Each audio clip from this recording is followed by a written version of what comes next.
All right. Looks like everything's working. Happy Oh My God, America's on Fire Day.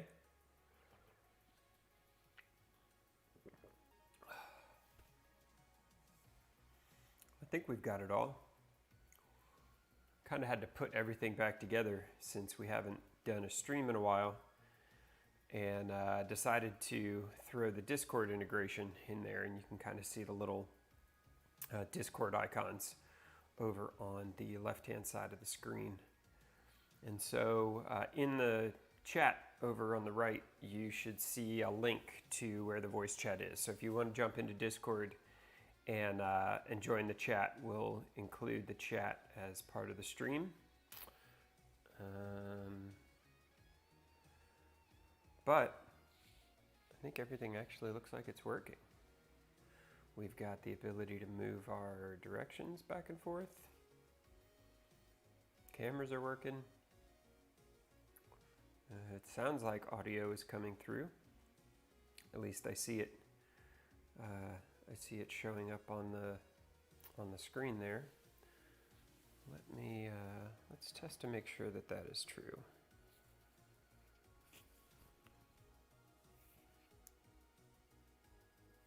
All right, I can hear the music and I can hear the voice. Okay, sweet. It sounds like everything's working.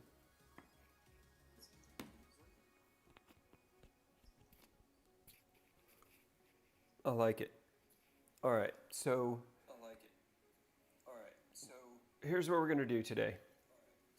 I feel like my level of anxiety, and my guess is a fair number of people's level of anxiety, is pretty much off the charts. So I figured we should drink and play with Legos and then just not really worry about kind of what's going on in the world or what's not going on in the world or any of the rest of that stuff. So we've got a brand new kit. I actually bought 2 new UCS sets off of eBay. It took me a while because they tend to get a little expensive, and so you kind of have to hunt around for some deals on them. But the one that Twitter said we should work on today is right here. This is the UCS X-Wing. It is set number 10240, and it looks like that's actually wrong down in the description, isn't it?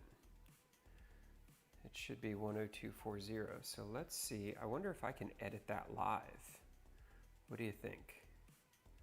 Let's try 10240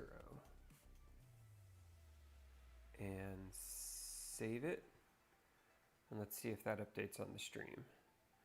I guess I may have to refresh my browser since that's not a, oh, I didn't even have to refresh my browser. Way to go, YouTube. So we're going to be working on the UCS Red 5 X-Wing Starfighter. It is kit number 10240. I got it off of eBay. I don't honestly remember how much I paid for it. It is 1,559 pieces, and ironically, it does not come with any minifigs, I don't believe. I think we get an R2-D2, and that's pretty much it. So there's, I guess, some irony in the fact that it is Luke Skywalker's X-Wing, and he doesn't actually come with the set, which, okay, good enough. I guess that's how things are going to go today. But we're going to break this one out. I don't know how many bags are in it. I don't know how long this is going to take us to do, but literally everything else that I have that I could possibly be doing right now generates more anxiety than it needs to. And building Legos is kind of cool. So that's what we're going to do today. It is officially past noon, so I'm going to go and grab an adult beverage out of the fridge. If you're still trying to jump into Discord, again, that link is over in chat. Please feel free there's a couple steps you have to do after you connect into Discord and you go over and accept the EULA, and then you need to pick the, I think it's the streaming or virtual events. Let's see. Role selection. It might be the Content Creation Cafe down at the bottom. I'm not sure exactly which one it is that then opens up the Bricks and Beverages channel down at the bottom. So worst case, you can just select them all and it'll come up and you'll see the Bricks and Beverages voice channel down at the bottom, and you'll see me in there. So go ahead and jump in, and then we'll get the chat live on the screen. So I'm gonna go grab a drink. I see there's a few people that have joined in. If you are still trying to work your way through Discord, I'll give you a couple minutes to do that, and then we will go ahead and get started. So I'll be right back.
All right, so as usual, we're gonna go with something that,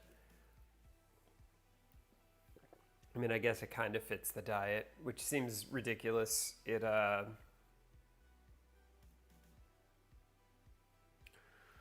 math works, so we'll let it go with that. We're going with the Truly Hard Seltzer again. I guess we could Truly Hard Seltzer again. And the good thing about these is it's 100 calories and it is exactly 2 grams of carbs, which means from a diet perspective, I don't even really have to start worrying about what I do until I get to 10 of them. So I think we'll be okay, but I guess you never know how the day's gonna go, right?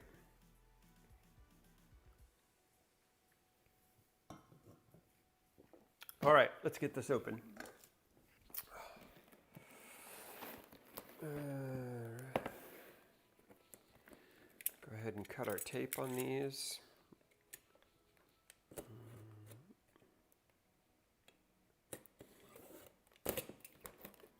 And let's see what we've got.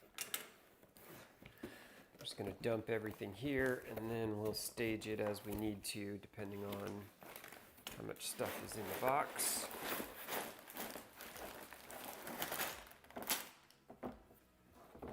All right.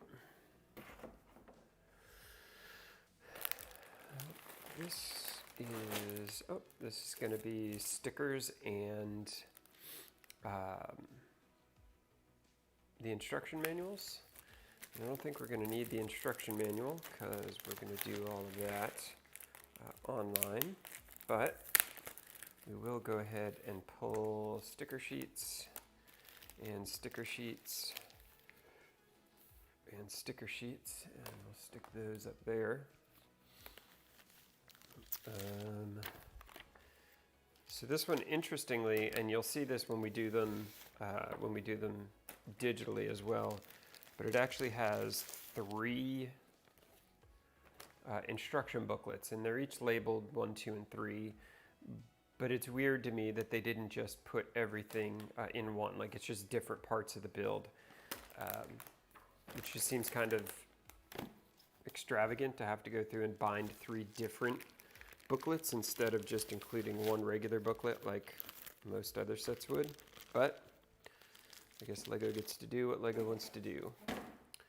All right, we've got our UCS plaque piece, and let's see.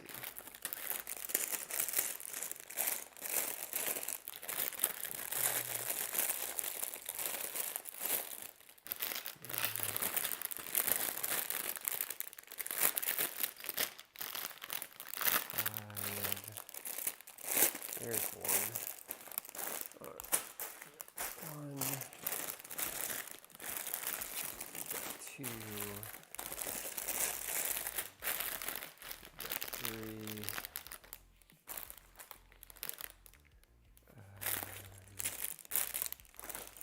Got 4.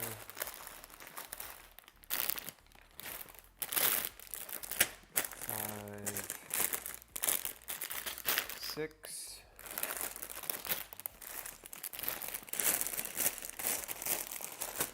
7, 8,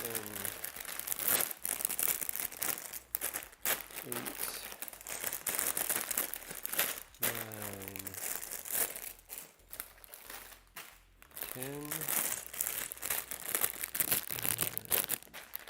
Actually, still a bag. Oh, look, there's 2 bags for us. All right. 2, 3, 4, 5, 6, 7, 8, 9, 10. So that's not too bad. We have certainly had worse in the past that we needed to be able to figure out. So this should be okay. I wonder if they will tell us over here in the instructions. So they show us what each of the bags is.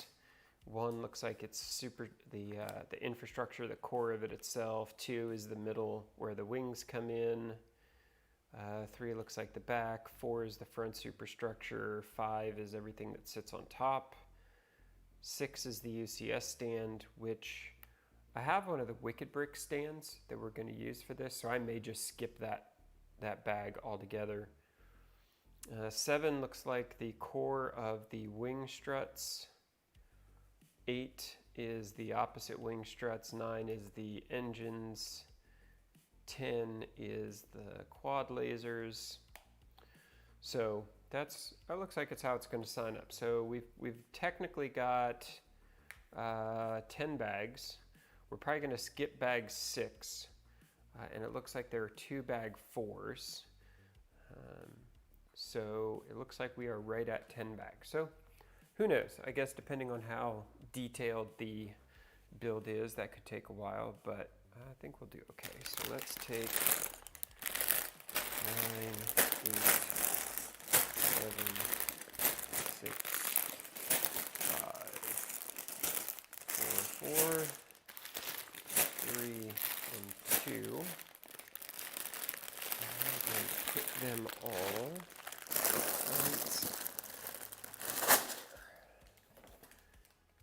Got our box. All right, let's go ahead and get started, shall we? Get rid of that. Take a drink of this.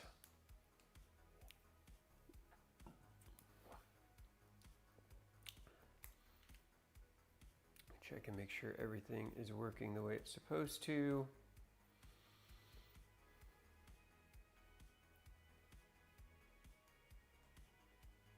Looks like it. And stream quality. We've dropped a grand total of 1 frame, so everything looks fine there. Bit rate's up over 10,000. I think it's working okay. I was a little nervous. Anytime I change around the audio, I seem to end up screwing something up, but this one seemed like it came out okay. So let's go ahead and kick this off. And if anybody out there wants to jump into chat and let me know how the audio sounds, let me know that the video is coming through okay. You know, give me some feedback and let me know how that's looking. I would definitely appreciate it. All right.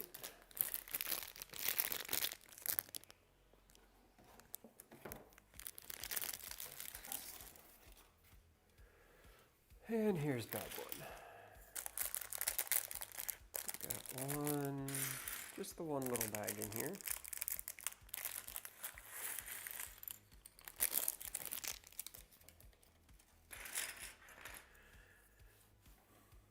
The most important part of almost any Lego build, the brick separator. I'm sure I will mess something up and that will come in handy here at some point. So at this point, we've done enough of these that I have a fairly sizable collection of them. But it's never a bad idea to have one more, I think.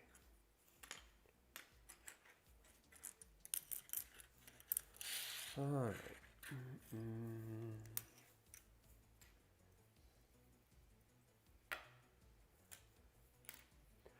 I should probably give a shout out to my kids, who may very well be watching this, even though today is a school day and they probably have some project or Zoom that they need to be engaged in, but I feel like with the state of the world today, if they decided to check out a little bit and watch me build some Legos on YouTube, I'm probably not going to hold it against them. Okay.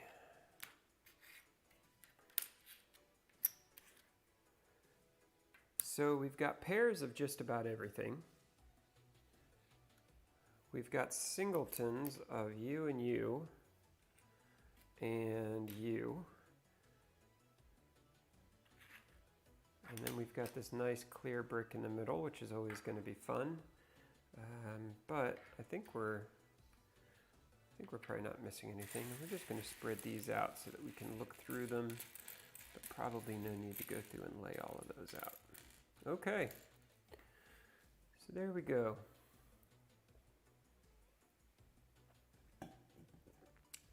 There's all the pieces. Oh, look at that. There is a second one of those. That makes me feel a little better. And 3 of those, which doesn't make me feel better. All right, bag one. Let's go ahead and get started. Hey, what's up, Ryan? I can make the audio a little bit louder. Do you mean my audio, the voice, or do you mean the music in the background? And I will absolutely have a drink for you today. Yeah, I think I can do that. Let's see. How about...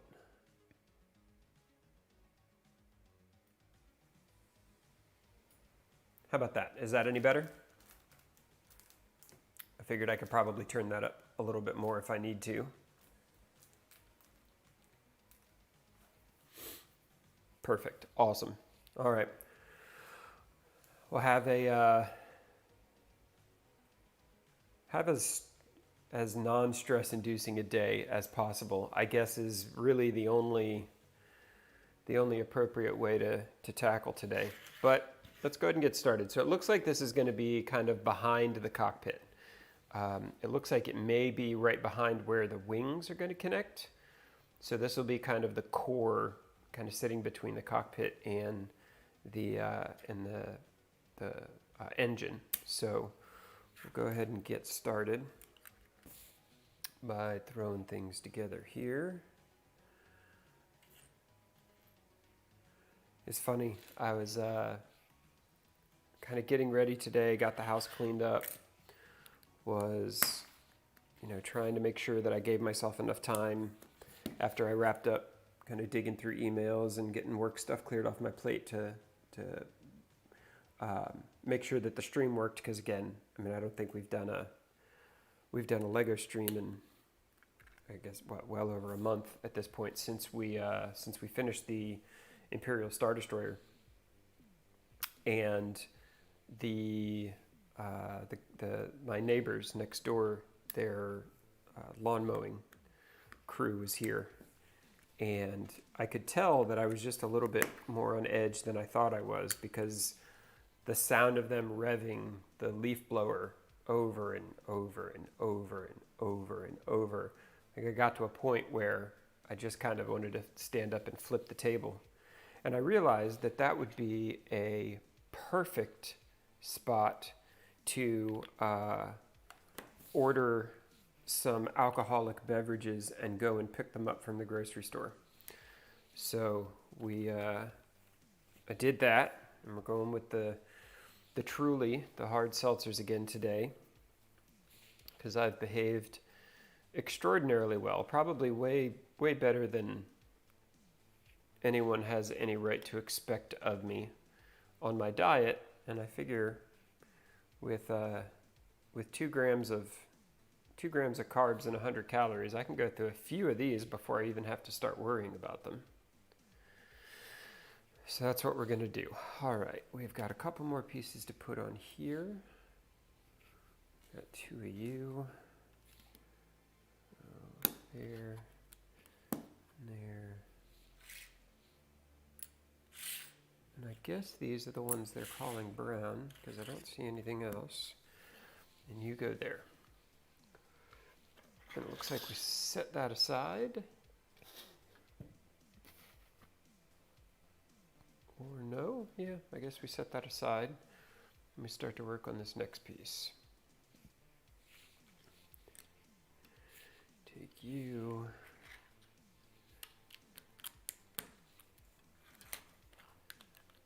And 2 of you.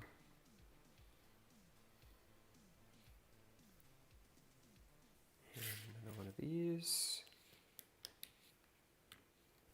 And the other one of these.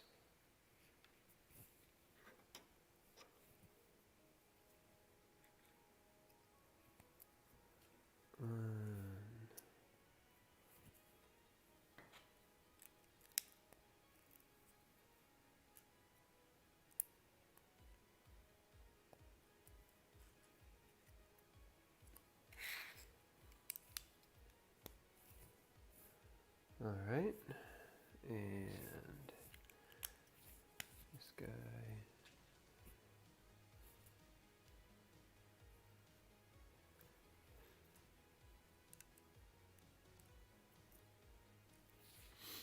And that guy. And we put some of these white pieces on top. That. And that. And that. And then it looks like these 2 pieces actually connect together.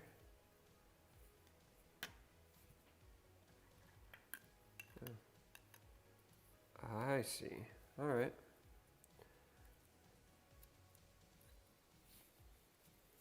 So there we go. I got the 2 back there. Yeah, I think I got that right. All right.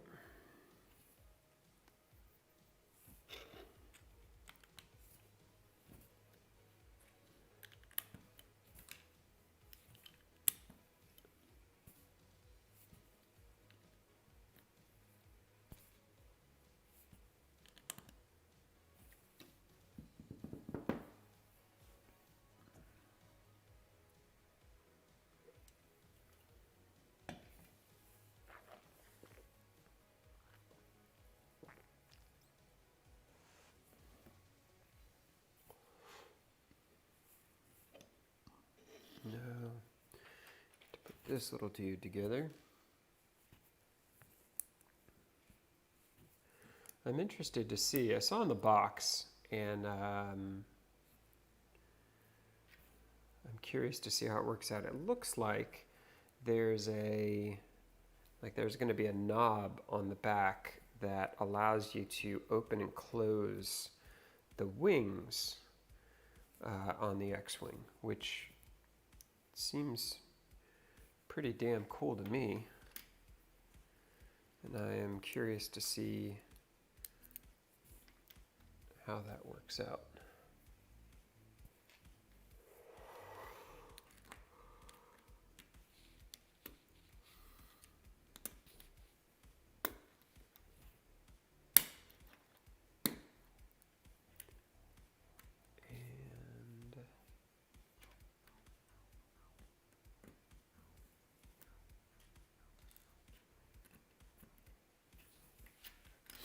Alright, I think that's right. And then this whole thing goes there. Yeah, obviously these are going to end up being the springs that snap the wings themselves into the different positions. So that's kind of cool.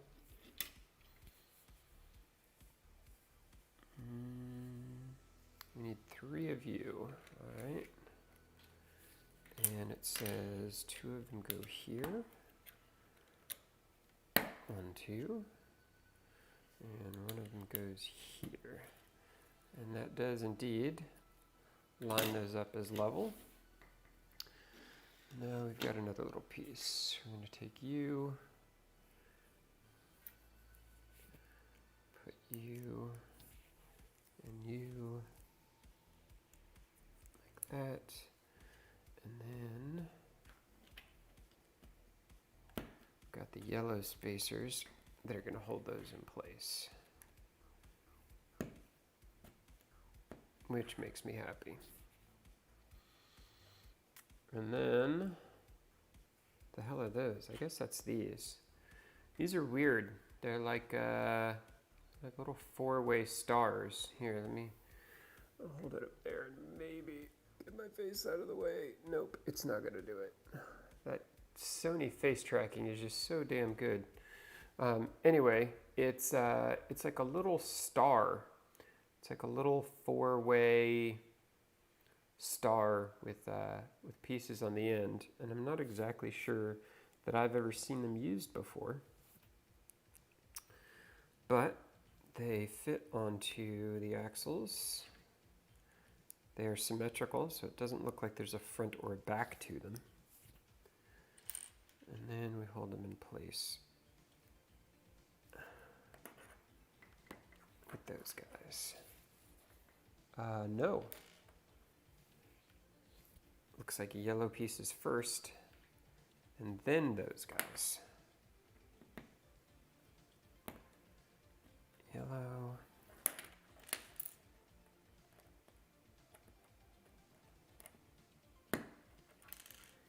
Yellow. Red. Red. And then this whole thing goes on the back.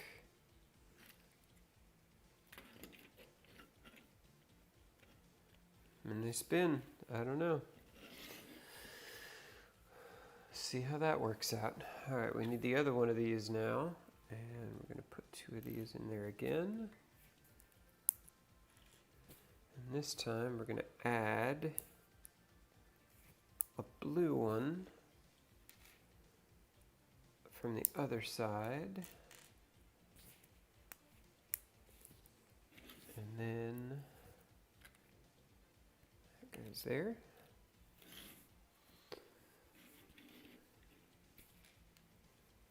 And we add you, you, and you, and you, and then 2 gray ones on the end.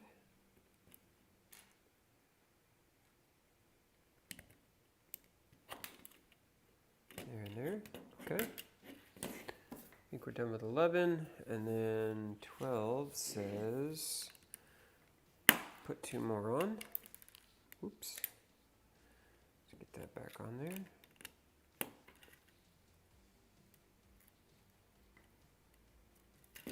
Like that.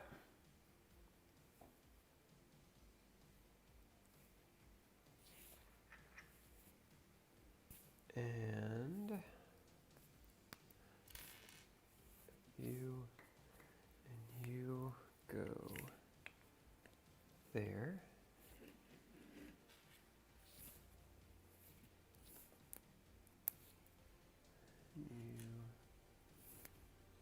You there. 4 more of these around the outside, which matches up with the ones that we did down at the bottom. It almost makes me feel like there's going to be some sort of, because we've got all the way around here, it makes me feel like there's going to be something that we stick on there flat ways to cover up those sides. And we need 2 of these, which are going, appear like they are going here. Is that right? Yeah, that looks like it.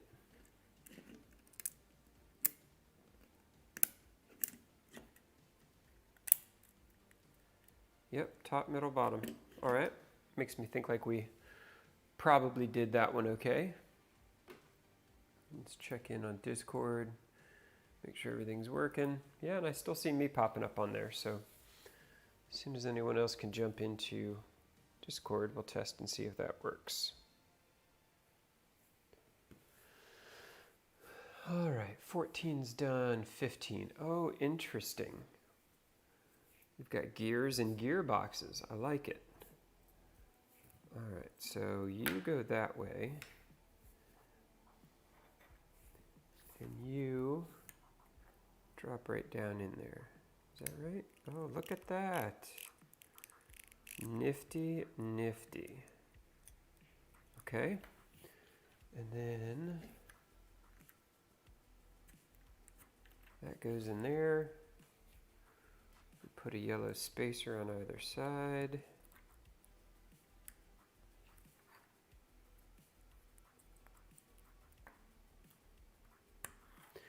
What I am going to do, take 2 seconds here. I'm going to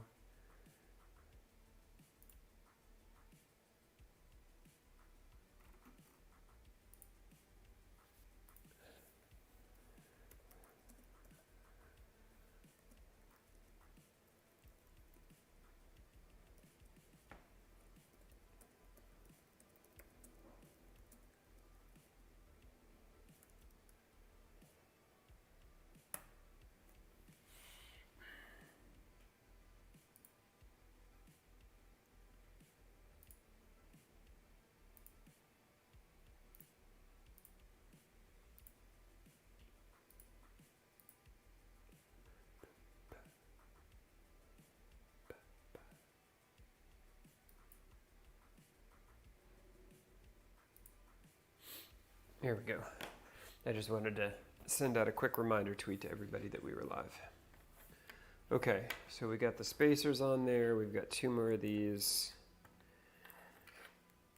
I don't even know what to call them. I'll let you guys figure out what they're called. I don't know. Black X things. Oh, and there's a gear drive. Look at this. There's even a little worm drive. All right, and it goes up top here. That's so interesting. I've never seen that before. And it snaps in? Yeah, kind of does.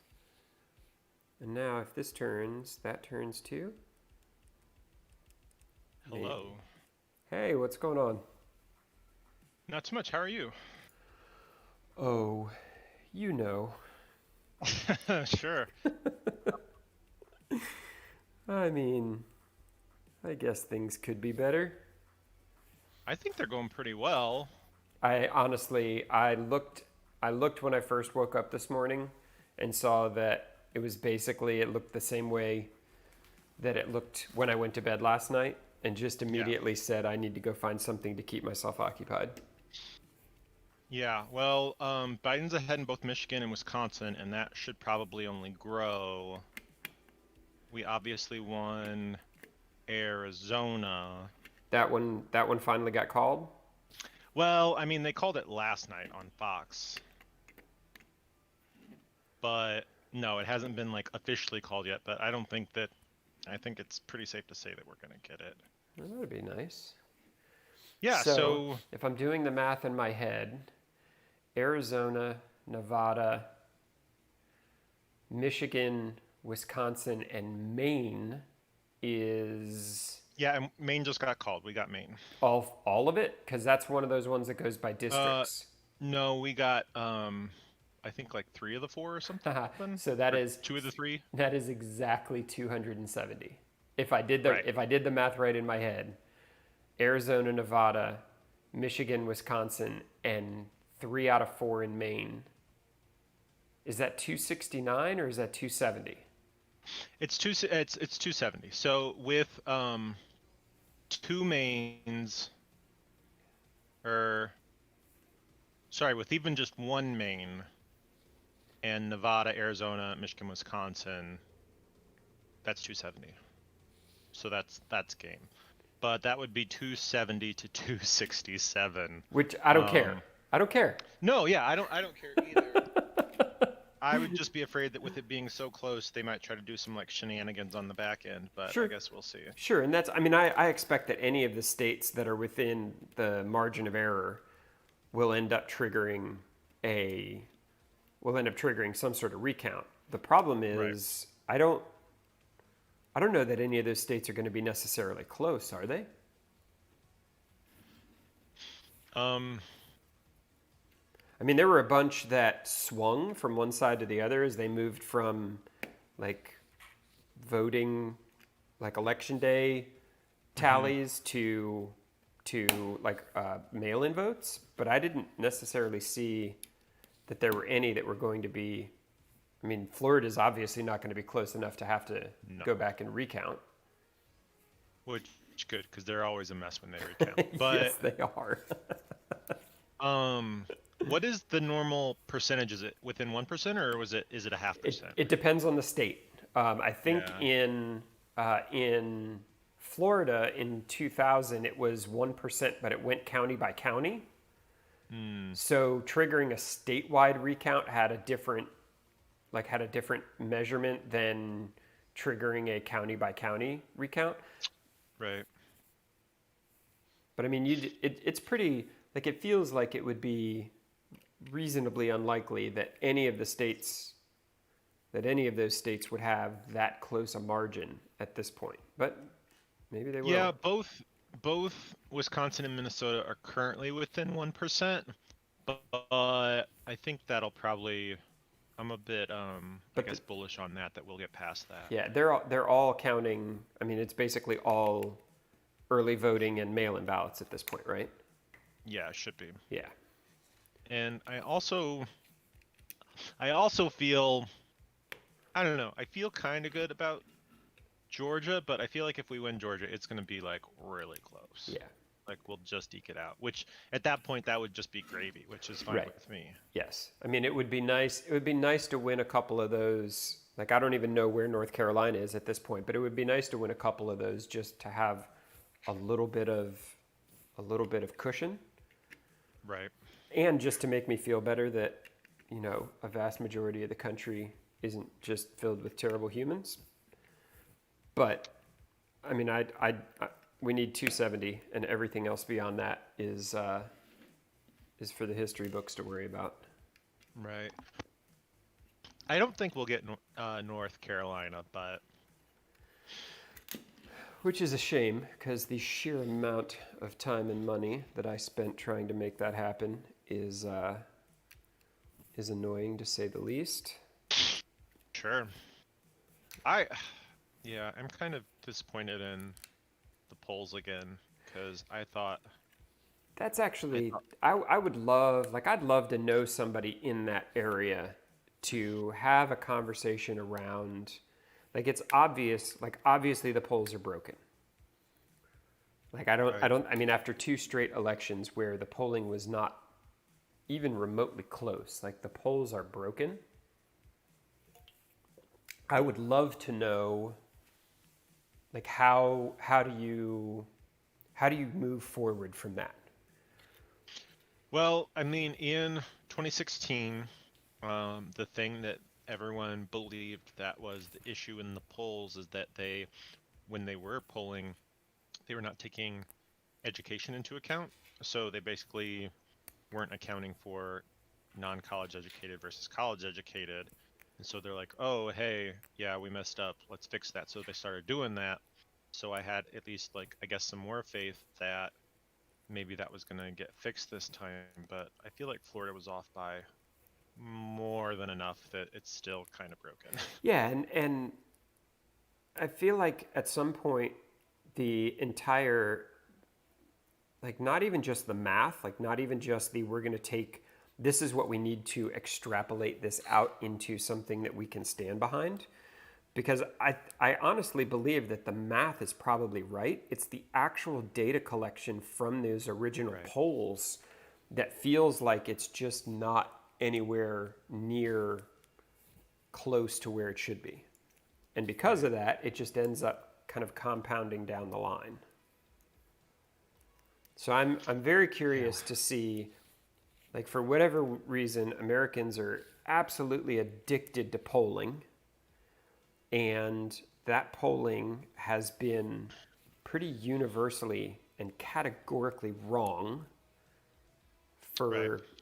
for two full election cycles at this point. So I'm curious. I would love to hear just from a data science standpoint, from a polling as a half art, half science kind of process. Like I would love to hear. I don't even care what went wrong. What substantive changes are being made to that process to take into account that we now have like two elections that whiffed incredibly badly. Yeah, I think, and they've talked about it before, 538's podcast, they have said that, they would do kind of postmortems on everything, regardless of how it turned out. And they normally do a good job of explaining it for people who, aren't in that industry. So I look forward to maybe some of their Yeah. podcasts in the next couple of weeks. I mean, the challenge being they have been the most categorically wrong. Well, yes, but you also have to take into account they're not the ones doing the polling. They're not doing polling. They are Sure, just kind of aggregates for polls and then building their models sure. off of polls. Which So, is a really good yes, their point. models are wrong, but that's also partially because they're apparently just getting bad data. Well, and I guess that kind of goes back to I don't know that I believe that the math is wrong. It just feels like there's whether it's garbage in, garbage out, like there's something going on there that you end up with an environment that it just doesn't work. Yeah, and I guess that's what I'm saying is I feel like their models are fine. It's just the fact that the data they're getting from the different pollsters, as you Yeah. said, is there's something flawed there. Is why is So how that have you on been doing otherwise? cockeyed? I mean, and there's not really all that much to complain about, you know? Sure. I try not to do too much complaining at this point. Like how does that work? Oh, look at that. It's just got gears and worm drives and shit in it. That makes it Oh nifty. man, All right. what is this supposed to be? So this is going to be the, here, I'll show you the box. This is this one. So it's the Red 5 Oh, nice. X-Wing. And it's one of the UCS, the Ultimate Collector Series models. So it supposedly has a fair amount of detail in it, and it looks like the the wings themselves have the ability to be moved from one position to the other. That would be cool. And so it's got like gears and worm drives and all sorts of moving parts inside it, which I didn't which I didn't really expect, which is kind of cool. Do you do you know how someone even like creates these? I've seen a couple of um, I've seen a couple of ones where they take the community created ones and Hmm. then turn them into kind of official Lego sets. And you get to see, I knew I forgot those two. And then you kind of get to see how everything gets translated into kind of professional, ready to put it into the book kind of thing. And so some of Yeah. that stuff is just really fun to watch, but the amount of work that goes into kind of defining an official Lego set for release is pretty amazing. Oh, I'm sure. Okay, I think we're done with bag number one. That wasn't so bad. That wasn't so bad at all. So how are you guys doing? What's going on with you? Um, I we got the day off yesterday, and I kind of took a like a comp day today. Yeah. So just trying to, have some drinks and not be nearly as stressed as I am inclined to be. Yeah, it's one of the nice things about kind of being a people manager is that I guess it was 2 weeks ago, kind of when everything started ramping up. I just told everyone on my team, like, I want you to like clear your calendar of everything you can, and basically just take the week as a soft vacation week. I mean, if something blows up, or if you've got an event scheduled or something like that you can't move around, like obviously we need to do our jobs, but we will be extra productive the week after rather than being kind of stressed and bad at everything the week that this is all going down. Yeah. How many people do you manage? So there's one person who reports directly to me, and then what, 15, kind of on the larger team that's spread across the three different groups that kind of comprises our team. Nice. And what is the, I guess, kind of objective of your team, or what does your team do?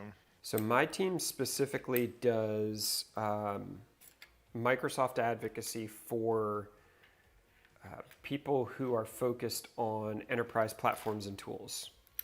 So it's a lot of Okay. infrastructure as code. It's a lot of Mm. migration into the cloud. It's a lot of, um, I mean, the VMwares and the OpenStacks and the Red Hats.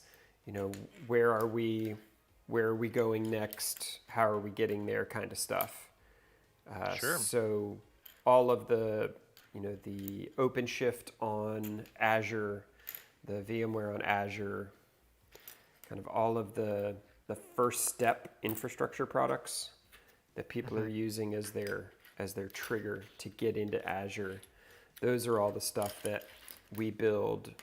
We build content for. We do sessions at different conferences or events to be able to support them. We build learn modules on the learning and skilling sites inside Microsoft. So would one of those things that your team has worked on be like the WVD stuff in Azure? Some of it, yes. I mean, Yeah. the Windows Virtual Desktop, and then all of kind of the mirror products that are done in conjunction with a partner. So being Okay. able to do VMware desktops inside Azure and be able to extend Horizon in there, and then figuring out, does it make sense to leave them there, or do we at that point then start figuring out how to migrate those desktops over into WVD? Like that whole process of what's our first step in, and then what is our next step after, is kind of the place that Shannon and I focus on most. Nice. All right, so what is this? This looks like it's going to end up being That section in the middle where all of the four wings come together and join. Oh, yeah, that makes sense. Um, and then I How don't late know. were you up last night? I went to bed at midnight. I couldn't do it Yep. anymore. Yeah. Like I spent most of the day yesterday just kind of working out to make sure that I was tired enough, and I think I was in bed by midnight, put on a movie, and was asleep by 1. Nice. Yeah, I couldn't. I mean, I knew people who were kind of staying up and you know living and dying by every breaking news chyron on whatever news channel they were watching, and I was just like, Hmm. I can't, I can't do it. Yeah, I was up until I probably fell asleep around like 2:30 in the morning my time. Um, and I just had like we don't have cable, so just had like several tabs open on a couple different screens of Yeah, different maps from different news organizations, and like partially listening to like an audiobook as I watched some stuff come in. But I think after you went to bed, I don't think much changed after that. So I'm sure you didn't miss anything besides maybe Trump and or Biden's speech, but yeah. those are easy enough to watch. I didn't watch either of those. I figured that once it became clear that the vote counts were, especially in the states where it's mandated by law that they can't start counting votes early. Right. Like once those vote counts kind of slowed to a crawl, it was like, okay, I mean, there's nothing else that's going to happen here except people getting excited for no good reason. Right. That goes there. Oh, there are more of It those. looks like Wisconsin's reporting greater than 98% right now. And what's the vote count stand at? 49 for Biden, 48-8 Trump. So Oh, less it than is pretty 1%. close. Yeah. And I know that they said the last of those, at least I saw someone from um, the Wisconsin Secretary of State office or whoever it is that runs the elections in Wisconsin, was saying that the the ballots or the votes from Milwaukee Mhm. were kind of the last of those that they were going to be able to be allowed to open, and that wasn't going to start until like 5 a.m. this morning. So it sounds Yep. like it may have been enough time that some of those have started to come in. Yeah, Milwaukee County's reporting greater than 98%. Yeah, because when I looked at it this morning, they were at like 3%. Hmm. But that was like last night. I was looking at Virginia and was just puzzled because when I looked at it, Virginia was like 70-30 Trump. I was like that. I mean, you could argue with me that Virginia's in play, but there's just not a chance that Trump's getting 70% of the vote out of Virginia. Like it's just not possible. And then Yeah, apparently, Fairfax County yeah, came in. Fairfax County and Alexandria were holding all of their ballots to turn them all in at the same time. And so it went from 70-30 Trump to AP calling Virginia for Biden in the span of like 18 minutes. Yeah. I was like, I can't do this. I got to go to bed. Like I can't. Like that's, you know, these wild swings back and forth. Like I need to not do this. Yeah, I was also hoping we would kind of cement a bit of a majority in the Senate, but that seems like it's not going to happen, and that even if we do win the Senate, it's going to be like really not enough of a majority to do that much with it. Yeah, I mean, I would argue it is not enough to do anything with a majority if you keep playing by the same rules that everyone has played by. Um, yeah, but I mean, even more than that, like even if, you get rid of the filibuster and all you need is the barest of majorities, you have to assume that any like super progressive bill, like if we decide we're going to try to go for a straight single payer medical system, not all Democrats, not Right. all 51 of the Democrats are going to stay Sure. exactly and toe the line. So anything like super progressive, I still like we would have a hard time passing, whether it's Sure. And part of that just healthcare or drives me crazy. Like if the yeah, Republicans can keep everybody together to make an impeachment disappear without even hearing from witnesses, like yeah. the idea that Democrats would stand on their morals and not be progressive, it's just like okay. I'm hoping if we do get a majority, we could at least like get some voting rights stuff through and maybe some anti-corruption stuff and, just push the needle a little bit. Yeah, and I Because feel God, we don't need another Trump ever again. and I feel like there's like the voting rights stuff would be pretty straightforward. I'd Right. love to see. I was just talking with someone who, I finally just had to mute because he's just distraught. And I was like, if you think about this, like Joe Biden has already gotten more votes than any presidential candidate in the history of our country.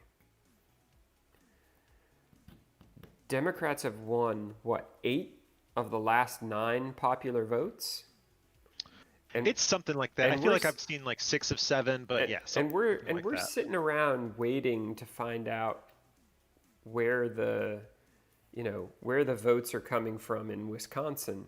And it's like, nothing against Wisconsin, but I mean, can we kind of stop the narrative of all types that the Electoral College is anything other than just plain like racist minority rule enabling, you know, historical artifact?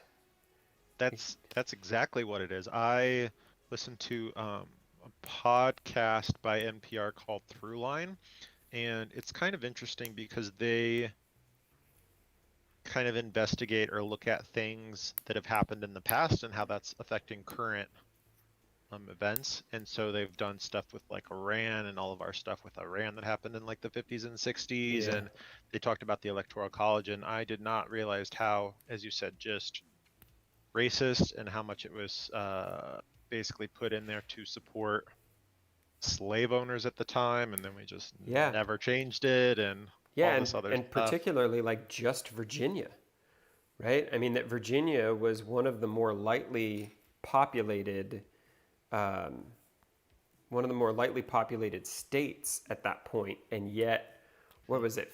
5 of the first 7 presidents all came out of Virginia. Oh, right. Yeah. Like, I mean, it Yep. was it was literally between the 3/5 compromise, where instead of Hmm. getting no votes at all for all of the slaves that they owned, they at least got something, and then those votes ended up translating into electoral college votes, which end up translating into Virginia winning, rural agrarian Virginia winning all of these national elections early on Hmm. that apparently like everybody was just kind of okay with. Yeah, it really is just crazy how many of these things we still do in this country that are just straight antiquated and Yeah, and I think just need to be I changed. want to say there's been dozens of attempts to get rid of the electoral college. Right. And they all kind of fall to some degree or another, but even the idea that the electoral college is one of the stalwarts of our democracy, and we've never had any questions or problems about it um, until we came to this point in our history. It's like no, we've pretty much had a group of people or another fighting over kind of the just inherent unfairness of this the whole time. Yep. You know, it just doesn't seem like a whole lot of people are paying attention to it. Well, Get and in here. I get why some states and people may not want to go to a straight like national popular vote. I get that. I don't necessarily agree with it, but I get it. But at the same time, the way that it is right now, someone's vote in California counts for like, I don't know, Right. 1/10 or 1/15 of someone in like North Dakota or something. Yeah. Like that seems insane. I mean, other than it's the only way we can win, I don't understand anyone's viewpoint on it. Like the idea Right. that land is more important than humans, right? The idea that someone who lives in Montana, I mean, they're already outlandishly overrepresented in the Senate because they get the same two senators that California and New York and Illinois and Florida get, Right. and Texas and everywhere else. But then you add in the fact that, what was the stat that I saw during the Barrett confirmation? Mm. The 53 senators who voted to confirm her represented something like Oh yeah. 9 million less Americans than the 47 that voted against her. Saw And something like that. and I think it that's was more, but yeah. and that's one of those where you just like you have to ask yourself what exactly are we trying to accomplish by putting together a system that openly and honestly just says your vote doesn't count. Yeah. Like I don't know. Like it feels like at some point you are, if it goes in your favor, you're willing to overlook however bad the process is in the in the practical application of it, simply because it gets you something you wouldn't have gotten otherwise. Right. And I've got nothing against people who live in Montana and South Dakota. Like, I feel like their votes are just as important and should count just as much. But the idea that Of their vote course. should count 7 times more simply because they happen to live in a place where there aren't any people. Like, I don't know. I mean, I do kind of get the argument that if it went to national popular vote, then only the urban areas in their kind of mindset or their Yeah. views Right, would but I matter. but I would I argue that get that. even positioning it that way ignores the fact that if it went to a popular vote, the American citizens would get to pick. And if you are more concerned about where they live than the validity of their vote, like I don't I don't have a whole lot of I don't have a whole lot of sympathy or empathy at that point. Like, Sure. just because someone lives in Montana doesn't mean their vote counts less. I mean, No, and I'm imagine if we did that, the uproar that there would be. Like, this right. idea that where people live is somehow disqualifying of their right as a citizen to vote in a representative democracy. Like, how can it be a representative democracy when we don't represent each citizen in an equal fashion? So, how would you address the fact that in these more rural states, if it went to a straight national popular vote, there would be people who would feel, well, I guess there's always people who feel disenfranchised, but people who Right. would feel like that everything Sure. just is only decided All by urban areas. all of the I mean, look at the entire country at this point, right? The entire, like, no matter how much I fought for North Carolina, in the end, North Carolina literally is not going to matter at all because it will come down to Pennsylvania, Wisconsin, and Michigan, Right. right? Like, if you Yep. lived in Iowa, why did you bother voting? Like, if you lived in California or New Right. York, like, why did you even bother voting? They called California like 11 seconds after the polls closed. Because, I mean, we all know how that's going to end, It's blue. Yeah. So it's just, like, I get it. But on the flip side, like, that's how a majority of American voters feels right now. And if I have to count everybody equal, and by doing so make some people feel like their vote is worth exactly as much as it actually is, or make some people's votes count less, like I don't feel like that's a real hard choice. No, I agree, and I think that everyone's vote should be counted equally. I guess part of, and this is maybe stepping away from the electoral college a little bit, when I look at the kind of current national vote totals, one thing that just still shocks me is that there are almost 67 million people that are willing to vote for Donald Trump. Yeah. I just, Yeah.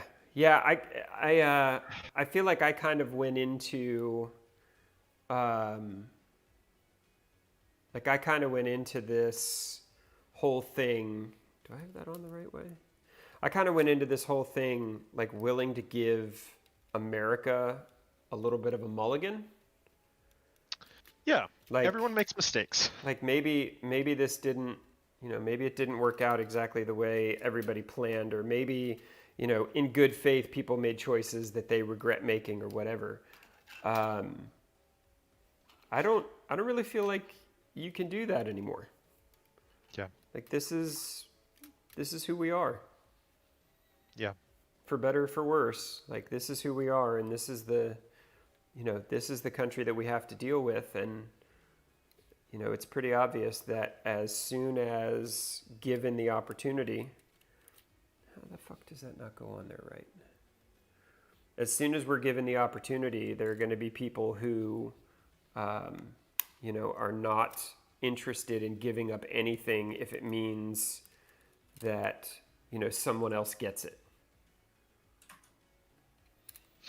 You know? Right. If someone else has made my equal, I in fact am losing stuff. Right. Is that kind of mindset? I will burn the country down before I let someone who doesn't look like me get the stuff that I have. Right. And I mean that just, I feel like that kind of is who we are at this point, for better or for worse. Not much we can do about it. Do you know the process of? I know Puerto Rico just kind of passed their up-down vote for statehood, and that we would then need to approve that. Do you know what the process is on our side to actually add them? Is it a straight congressional vote, or? No, it's I believe the process of adding a state is actually like I could be wrong, but I want to say that that's like a Congressional convention or whatever it's yeah, called? like a constitutional amendment, like where you have to actually go out and get the approval of each of the like existing states. I don't know if it. I mean, either way, the Senate's going to end up having to be involved in it, and just on Yeah. political grounds, I don't see them doing much.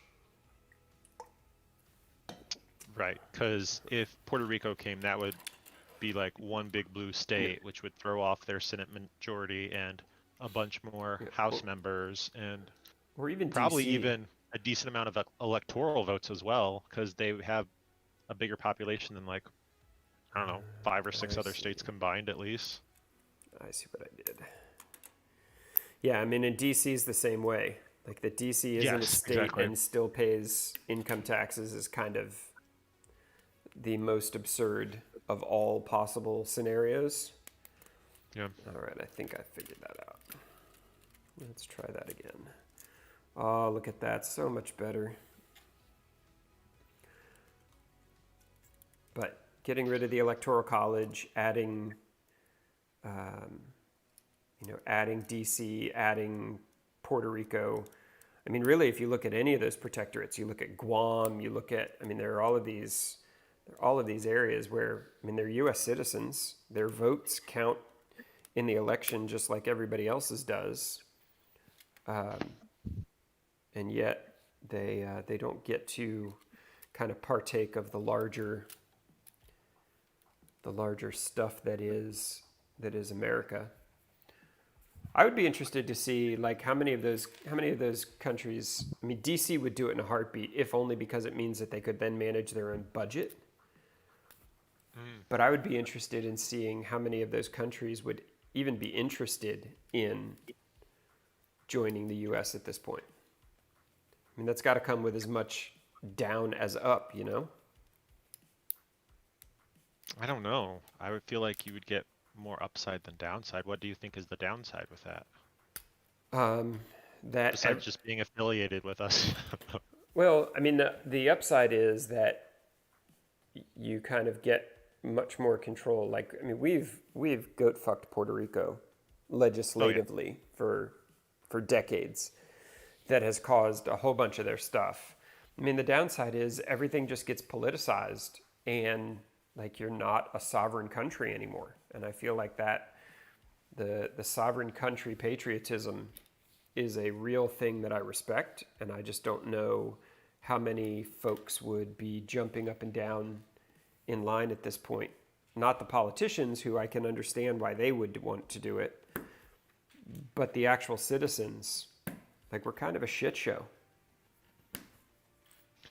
Yeah, we certainly are, but I think, becoming a state is, as you said, better than being goat fucked for the next few decades. Yeah. Yeah, like right now, Puerto Rico is just kind of at the whim of whatever. Yeah, I was watching, was it a John Oliver? I was watching something on Puerto Rico where apparently there's a rule that, or there's no provision for a specific type of corporate bankruptcy that was added into an omnibus bill that covered Puerto Rico by a staffer who worked for Strom Thurmond. And nobody knows why it happened. Like, there's no notes about it. There was no discussion about it.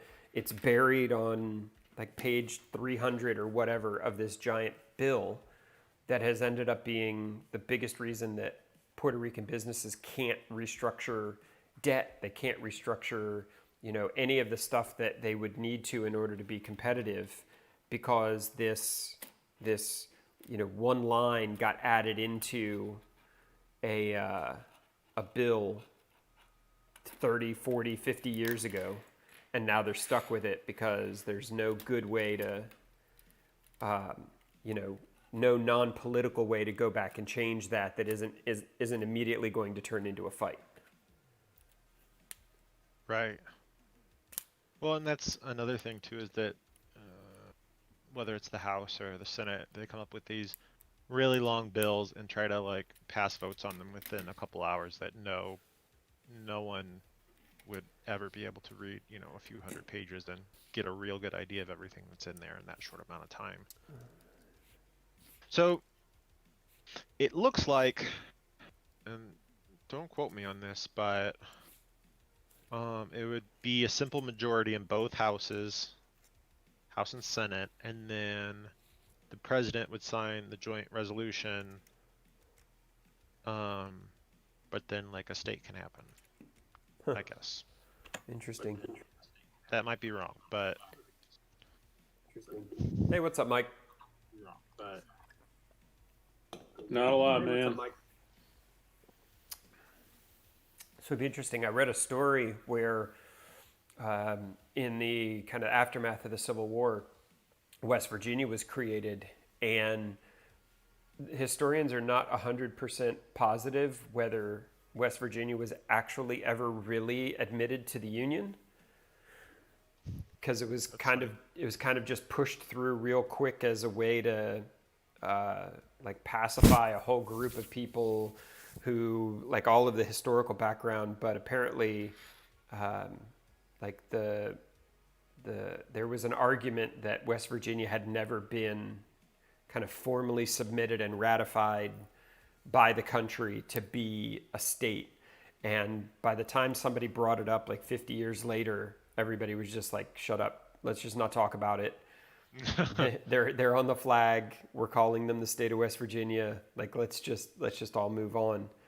But it was an interesting kind of look at how political adding states to the Union was.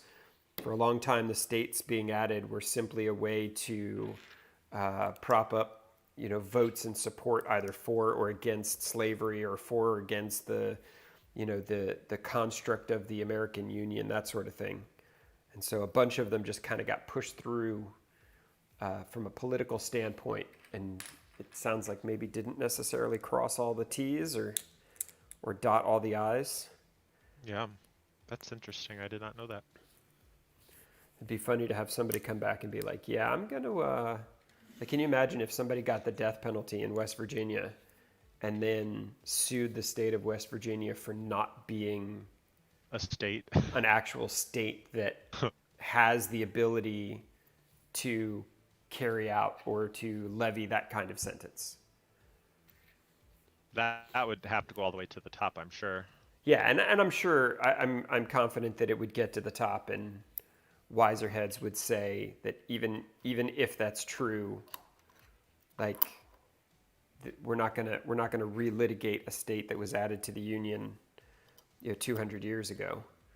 Right. But it would be, especially in as litigious as the world is these days, it would be interesting to see somebody like refuse to pay their state income tax on the grounds that West Virginia isn't an actual state. That'd be funny. I'd get some popcorn for that. Yeah, I think it would be like, even if all it did was make Congress go back and like retroactively do the paperwork that they should have done, I still think it would be kind of funny to be able to laugh at West Virginia, because we never really considered them a state anyway. Sure. If you live in Virginia, West Virginia is kind of the constant and never-ending punchline. That's interesting. What am I looking for? Looks like Michigan's over 1% now. I'm surprised it's taking Michigan so long. Are they one of the ones that wasn't allowed to count anything until the Yes, they are. until You the can thank, you can thank thing was the over? local Republican leaders for that. Yeah, which just seems silly, but doesn't surprise me, because I know it was the same in Pennsylvania, that they weren't allowed to start counting anything, which, I mean, even if you just think that through logically, just means all of the early votes are going to go one way and all of the late votes are going to go another way, and it makes it really hard to figure out kind of where everybody stands. I don't know why you wouldn't want to have, get all of the votes counted and then let them come in as they come in. But then again, I don't work in politics, so what do I know? I don't think there's any reason to do it like that, to be honest, other than to... Like, it's to be able to then go back and sue later and say these weren't votes that, that we wanted. we're supposed to have counted or whatever. Right. Or at least that, I think, was the setup, was if these have to be segregated separately. And in Pennsylvania, they tried to get rid of, 200,000 votes? I didn't think it was that many, but yeah, it was over 100,000, easy. And in Texas, was it the drive-through voting? Mm-hmm. They tried to get rid of those too. Right, where the statute Shut it down. walk-up voting, or the statute didn't explicitly call out that drive-up voting was okay. So the Republicans were trying to get all of those votes thrown out. Yeah. There was one of the court reporters who was kind of live tweeting the whole thing, and basically came back and was like, not only did the judge say, like, this wasn't accurate, but he went so far as to say that the people who brought the suit have no standing to bring a suit like this at all. So he's not even just saying no, although he was clear that even if you had standing, he would have said no. But he's also saying that you don't even get to bring this suit to this court. And then basically put the caveat on it that said, and if I screwed anything up, I'll just let the 5th District handle it. It's like, all right, there you go. All right, where does this go? This goes on the other side of this. I guess. This is very complicated in here, Mike. I don't know exactly what I'm doing.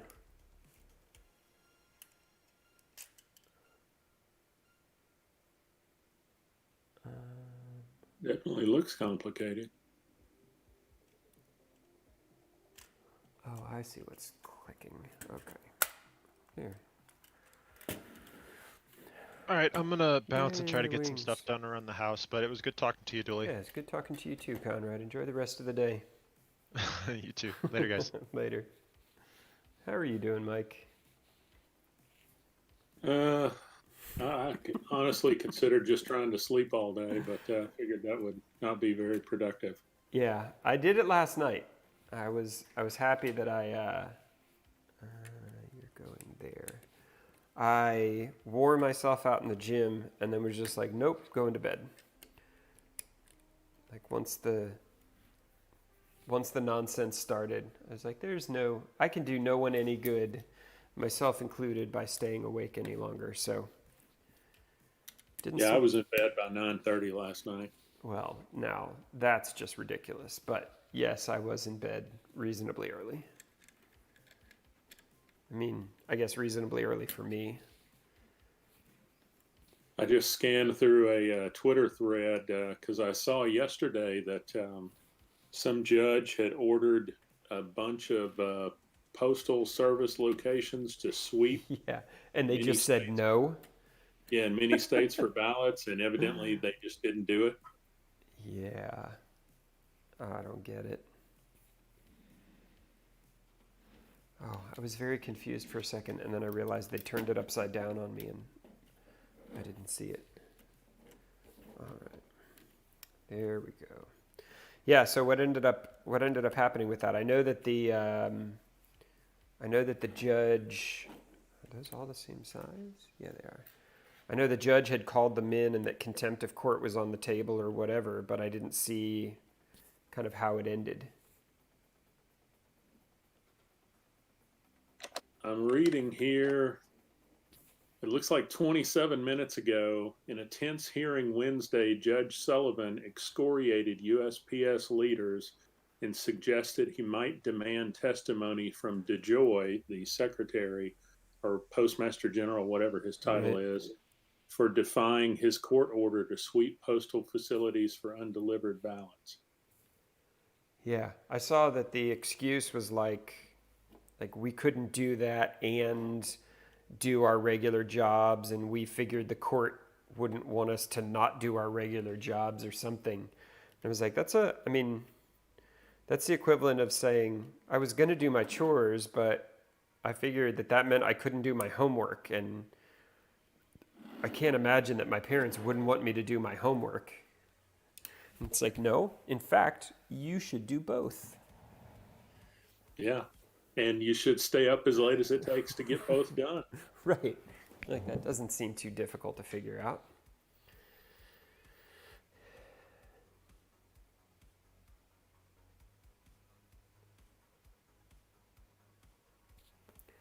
All right. And over here. Where are you? There you are. Is that right?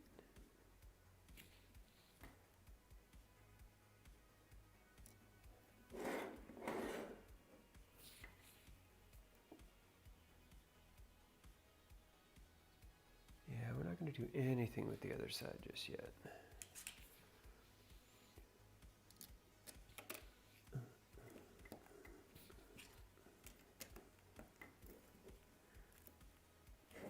But I figured this had to be a better way to spend my day than sitting around and trying to pretend that all that shit wasn't happening. I'm with you. I've been trying to listen to podcasts and, I don't know, glance at email if anything urgent comes in, but I think a whole lot of people are just taking it easy today.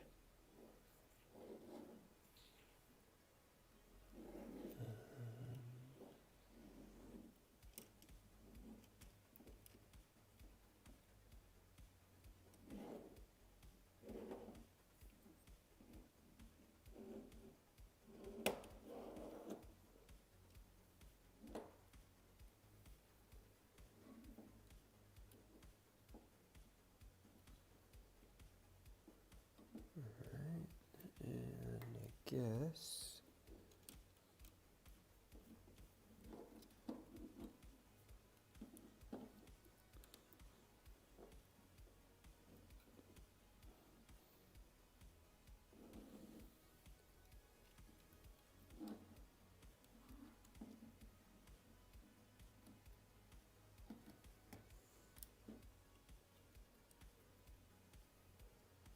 Oh, come on.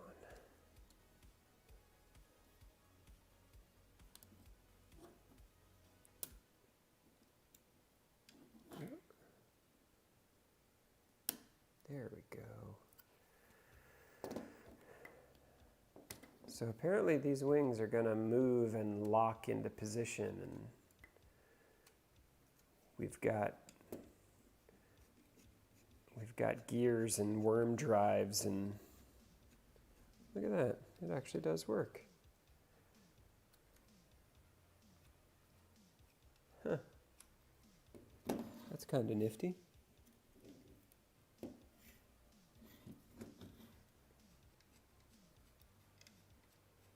All right. What's next? Done and done. All right, look at that. Bag number 2 finished. Good timing.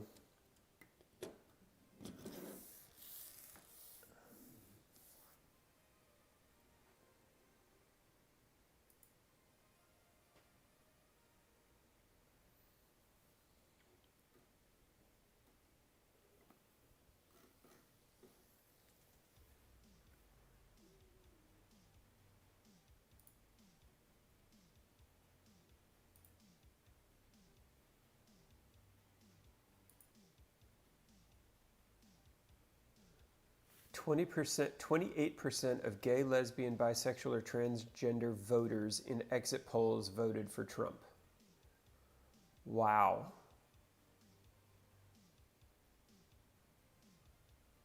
That's hard to believe. Although I heard, I was listening to a podcast, and they said that Tiffany, I think one of his, like maybe the unpopular daughter, had held some giant event in Florida recently, basically lying about all the things that the Trump administration had done to promote the LGBTQ community. Unbelievable. Well, I mean, even just the, I mean, with North Carolina kind of being the state that it is, we've been blanketed with ads over the last couple months, as you can imagine. And even there, like, there was just so much of it that was inherently dishonest, but obviously pandering to a specific group, right? I mean, talking about how, you vote for Biden and we lose all of these jobs because of the Green New Deal. And you're like, but he didn't represent that as his position.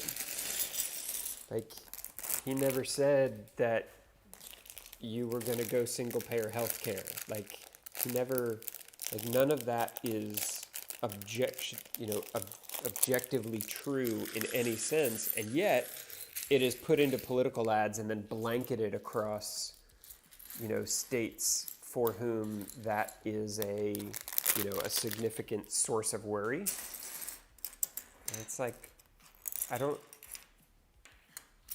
guess in the end, the goal is to just win, but like, it feels like if you have to lie to people to get them there should be some, there should be some consequence to that. And we know that there isn't.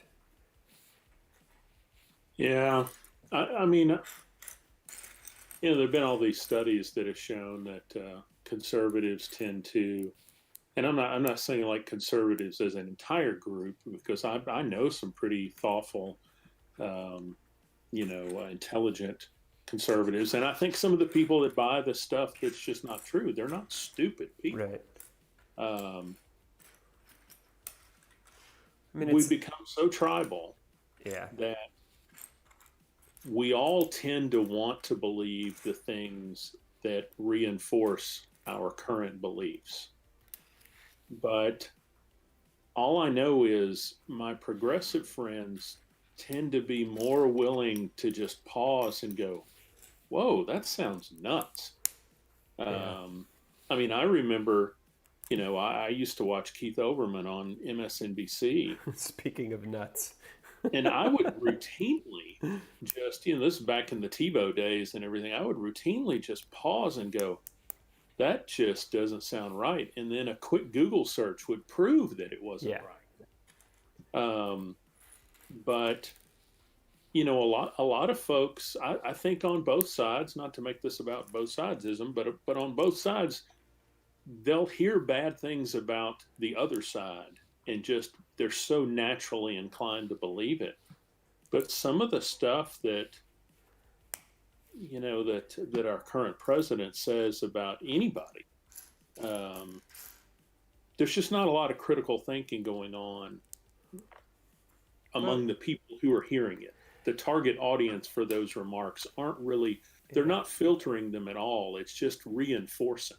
And here would be the test for me, right? The test for me would be,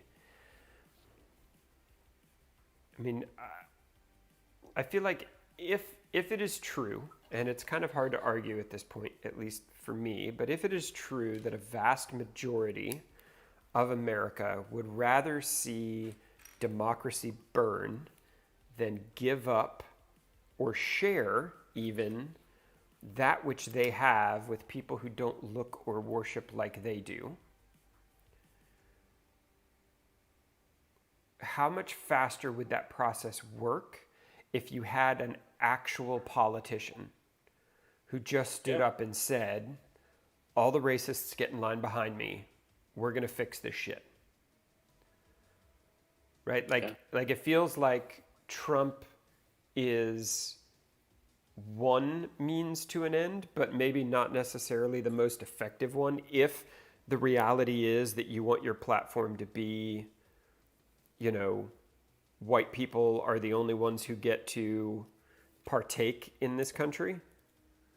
So what happens when we have somebody who is good at being a politician and who is good at making a case? Like, what happens when we have somebody who isn't a clown, who is trying to drive the same outcomes that it feels like Trump gets at accidentally just because all he cares about is people who like him? Yeah. That's the scary part for me, is this might be the least efficient road to authoritarianism that we could have possibly gotten, and we still don't seem to be able to slow it down much. Yeah. Well, I think a lot of people want to be led, and a lot of people want to believe that their leaders are strong and that they'll go after the bad guys, whoever they define as bad. And I mean, we know from other studies, when you look at socioeconomic groups, that poor white people are more comfortable looking down on poor black people, Right. because at least they're black. Right. They can look at somebody and say they're worse off than me. And that goes all the way up the chain too. It's that's not an attitude or a behavior that's limited to poor people. I mean, we used to do it in sales all the time, right? You never sell two levels of anything, because people will always think that they're overpaying for the top,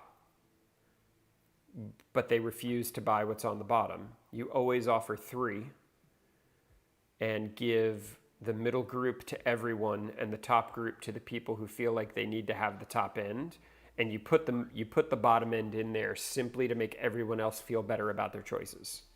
Right. Yeah. Yeah. So instead, I'm going to get drunk and build Lego. Uh, I wish I could join you on both of those. That would probably make the day go a lot smoother. Yeah, just, I don't know.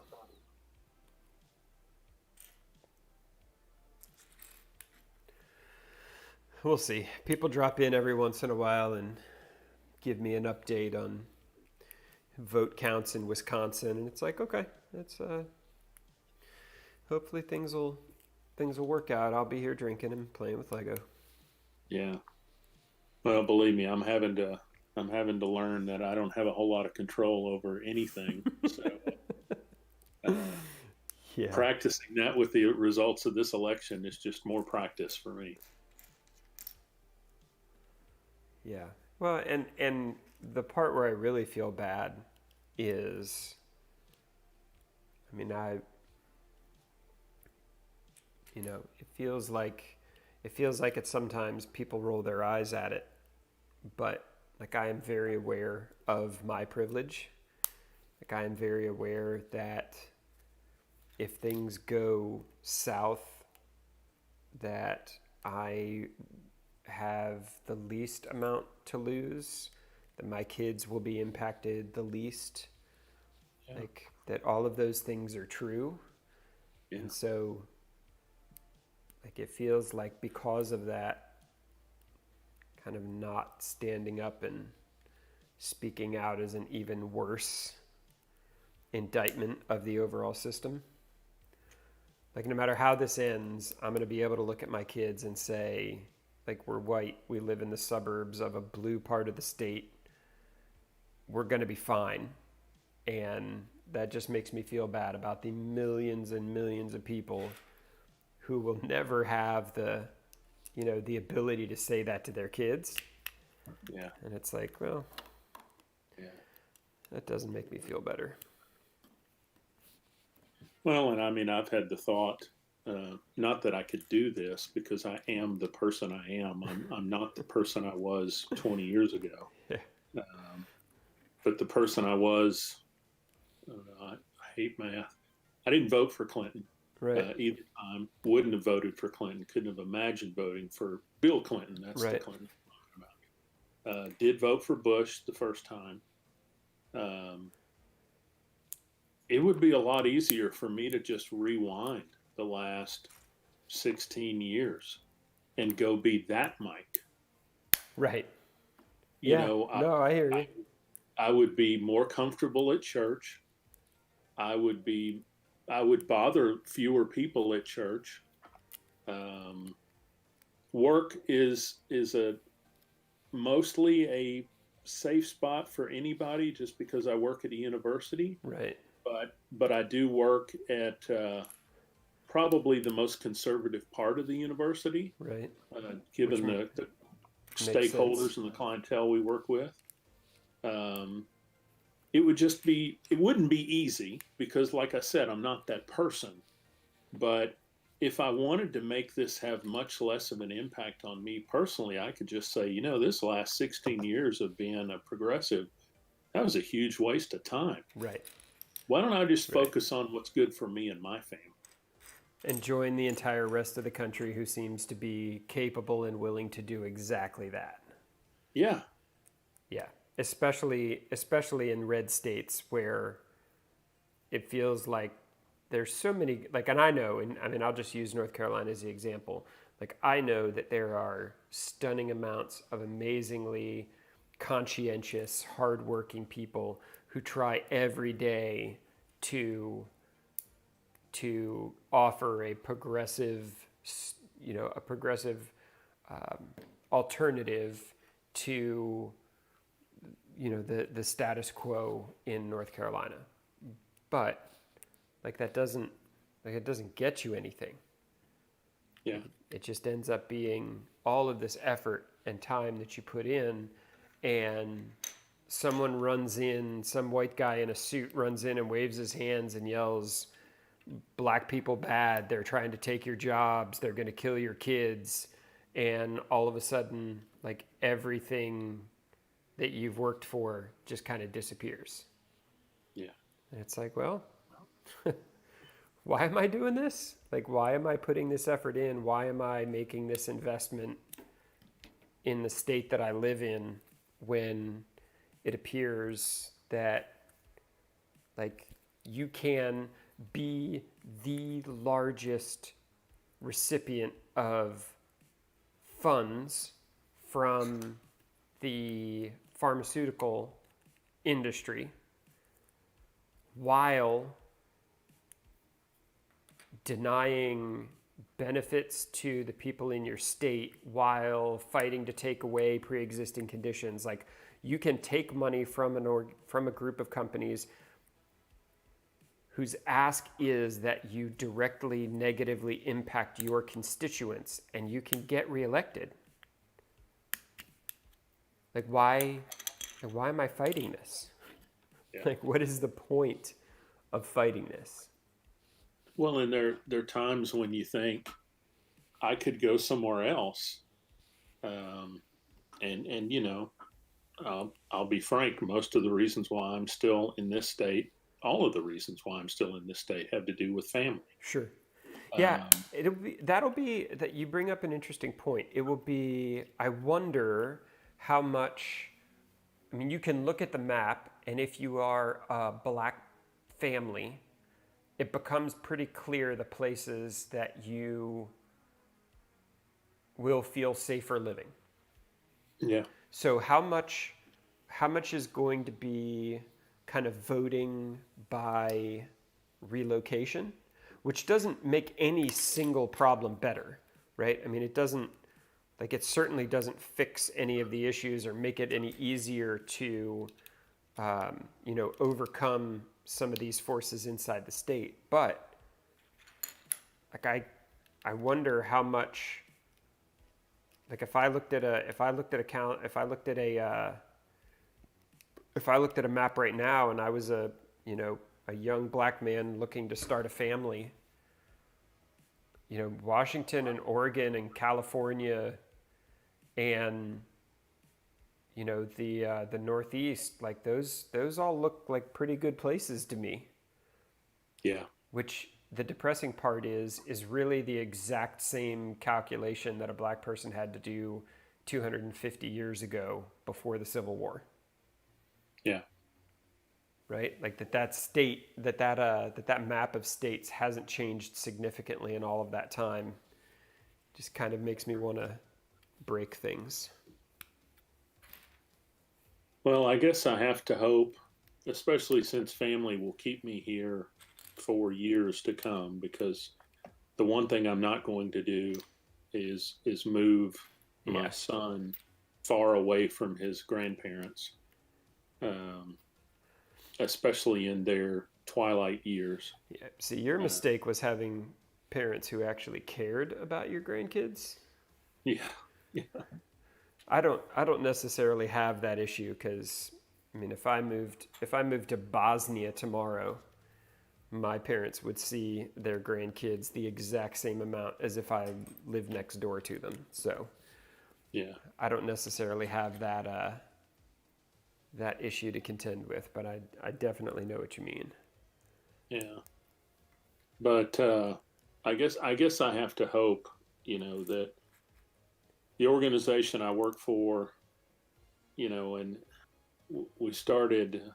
There's this group coming together for racial understanding, and they're having we have a book club, and we meet and we read these books, and it's a good mix. There's a lot of Right. white people in the group, and there's a lot of black people in the group, and there's some uncomfortable conversations that are had completely over Zoom for now. Um, Yeah. I'd like to think that they would be just as uncomfortable if we were having them in person. Yeah. Although for us, since we're a statewide organization, they would probably be over Zoom anyway, because that's the great thing about it. We've got folks from, potentially every county of the state joining this. Yeah. But My worry I guess, is just that people look at that and they see that it doesn't matter how conscientious or open or accepting they are. Like, if it doesn't make any difference in the actual outcome of kind of directional events like national elections? Like how long until people just shrug and walk away from like you said, why put that effort in if there's not going to be any outcome? Like I'm not saying you have to be a bad person, but the amount of energy that we expend trying to convince other people to be good people, like at what point does it just not make any sense to to expend that energy instead of taking care of our families? Yeah, and I mean, believe me, I've worked at the university for most of my adult life, and I realize that academia is a bubble, just like many Sure. other bubbles, and that our environments are probably, even in a state like Tennessee, are probably more progressive than your average workplace. Yeah, that makes sense. But I just have to hope that, first of all, I would imagine a lot of my black colleagues are as tied to this state as I am by family ties, and I have to hope that, because most of my organization is involved in education in one way or the other, that even if we can't make big shifts, like Tennessee, I looked last night before I went to bed, it looked like it was 69% Republican in the election this year, 31% Democrat. Yeah. Most of the counties, when you're talking smaller rural counties, were like plus 65, plus 70, easy. Even Knoxville, which is nominally a college town, Right. but in the red part of the state, was plus 10 Republican. But I guess I have to hope that on the individual level, we'll start to make a difference over time. And I think we will. I mean, this particular election, it's going to go the way it goes. I would love for it to end up the way I voted, but I don't have a ton of hope that it will. Right. But just when you look demographically at the country, things have to change within the next 20 years or so. Here's the terrifying part. There's a kid, and I say kid because he's 20 years younger than I am. There's a 25-year-old kid out of Western North Carolina who basically ran as a white nationalist, who basically ran as a hard right, guns, anti-abortion, only one religion, everybody speaks English. He ran as the most hardcore right-wing version of white identity politics and won. He's going to go be a Congress. He's now, the youngest congressperson who's ever been voted into Congress. So the idea that we can just kind of wait for that generation to die, like I see 25-year-old kids picking up that mantle and taking on the establishment position that their parents and grandparents held in Western North Carolina. And I am I despair at what that says about how quick or not quick this whole thing is going to be able to move. Yeah.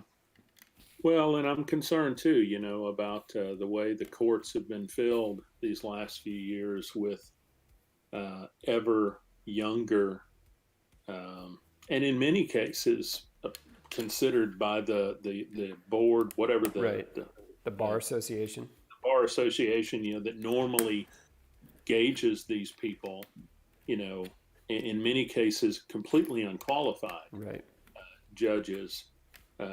Right. You mean a Supreme Court judge who can't enumerate the protected rights in the First Amendment? Right. Or who's not willing to. And I mean, it's a scary thing, but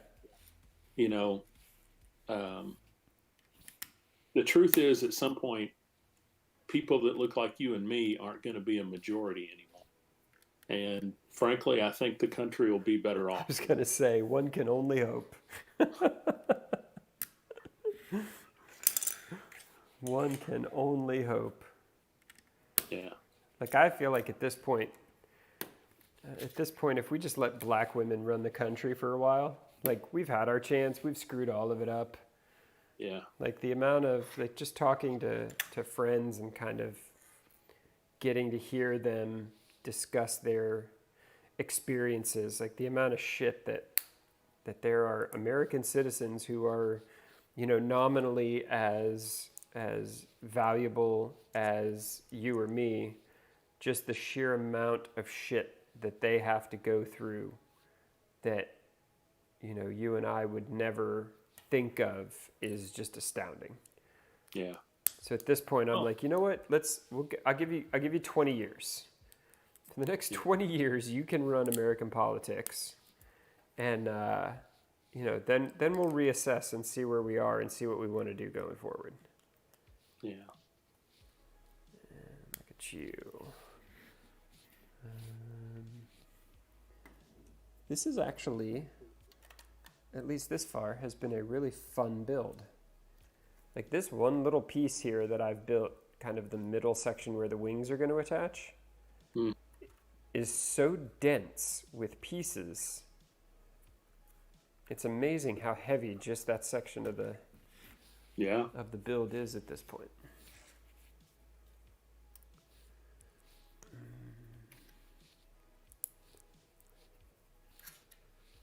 So are you guys doing remote school or not? I'm sorry to interrupt. Yeah, he's doing virtual school, and we've got to make the decision by the end of this week to same here. Either continue that or change it, and we're not going to change it. Yeah, we're in the same position, and I think I'm actually going to sit down with the kids and kind of get their input. Because we've had lots of discussions just about the math and the science part of it and what's going on. So I'm curious to get their input and see kind of where they fall on the spectrum of what is to be done and how do we do it kind of things. Yeah. There are 3 of those pieces, which means I missed them somewhere. Now, when they do virtual school now, do they just, how does that work when they're with their mom? So she's a teacher, so she's actually teaching virtual school. Oh, so she can teach remotely. Yep. Okay. So and she got the medical exemption to be able to teach remotely. Yeah. And I don't think that has like an expiry date. Like I think that as long as there's any sort of restrictions in place, I knew I missed it. Where are you? As long as there are any restrictions in place, that she's still okay to teach remotely. But yeah, if the kids needed to learn remotely and she had to go into work every day, like we'd have an entirely different discussion we needed to have. Yeah. All right. Well, they're starting to push for more people to come back to campus. And I can't say that I understand I understand the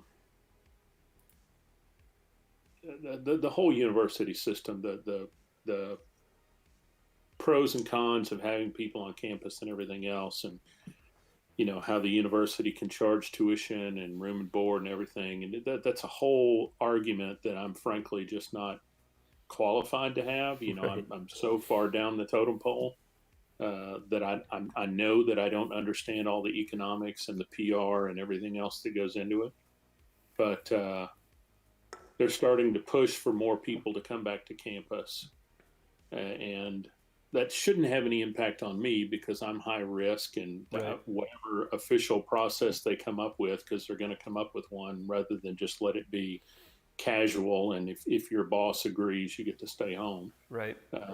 Whatever the process is, I should get it.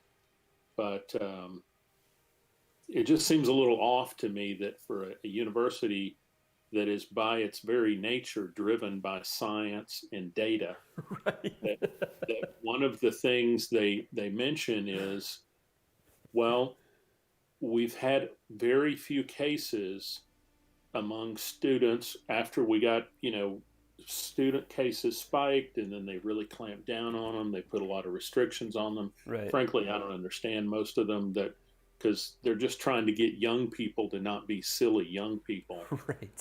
I mean, I can't imagine what I would be doing if I went back in time and had to deal with this at 19, Yeah. because I was an idiot at 19. Luckily, I guess I was in the Army at 20, so I was a civilian at 19. But they note, well, we haven't had any cases of transmission in classrooms. We haven't had any cases of transmission in the offices.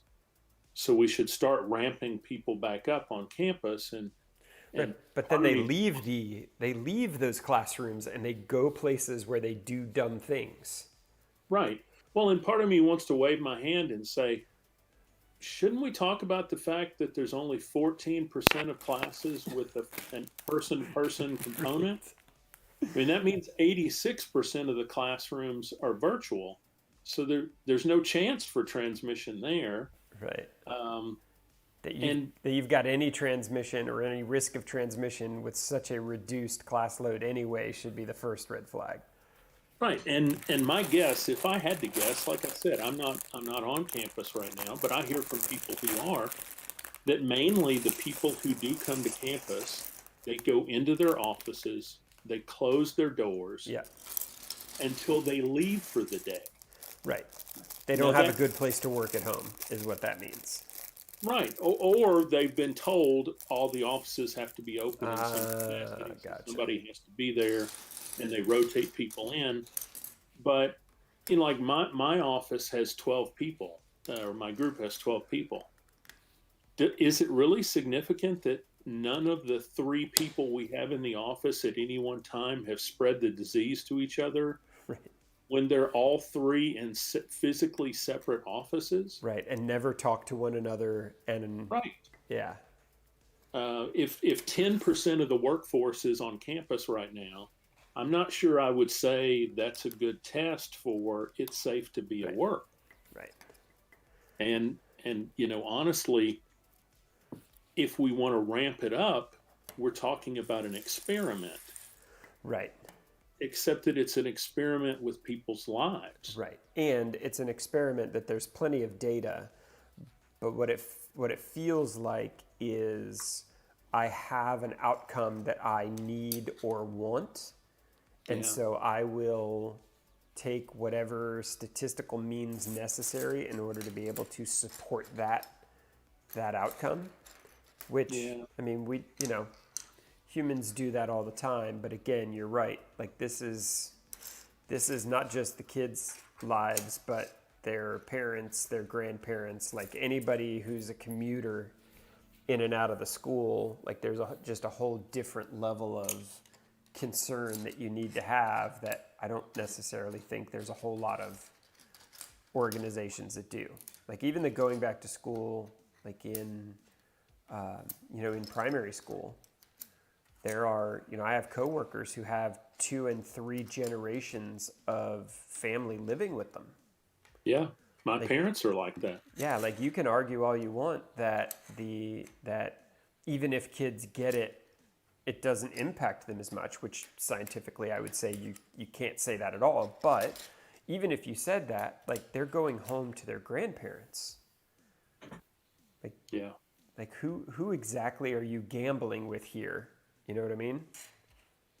Well, when I think about the decision we made for our son, yes, we're concerned about his health, although I would say that at the time we had to make the decision about school for him, we were still operating under the less informed view that we all have now, that kids just mostly don't get hurt by this. Right.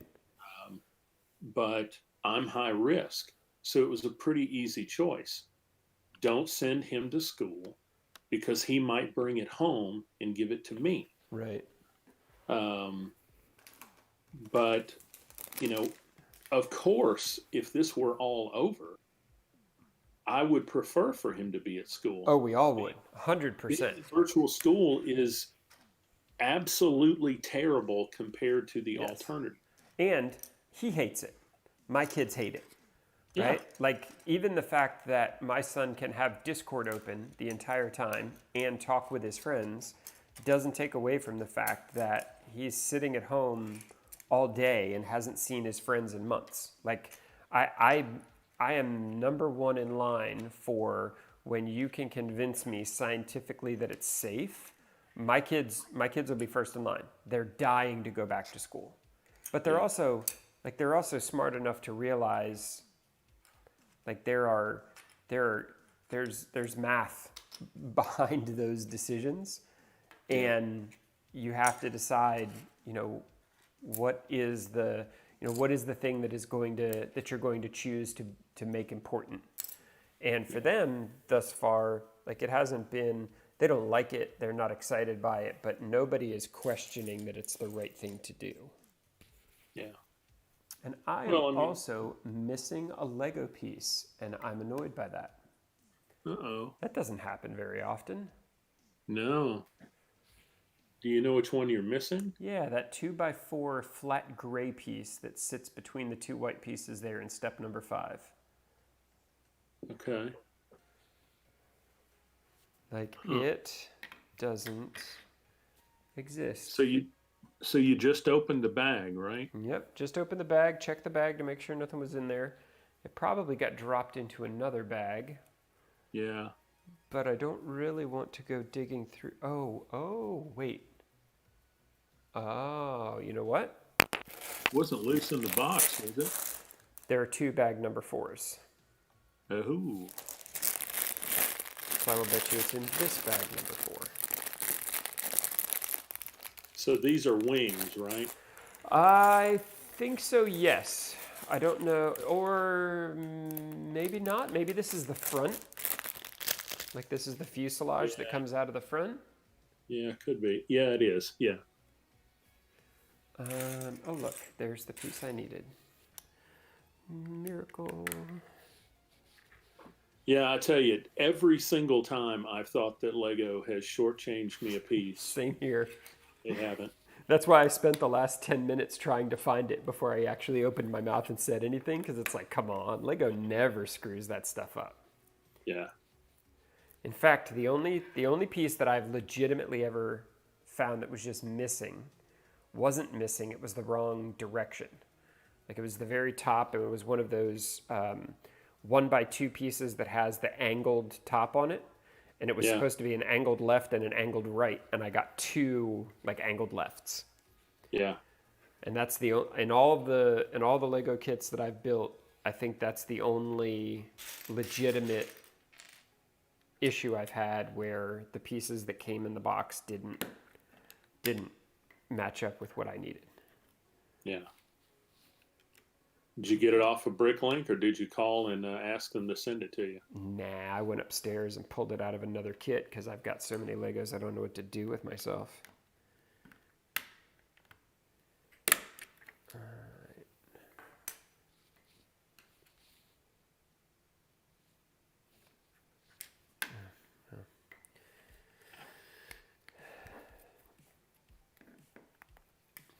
Help if I paid attention to what I was doing.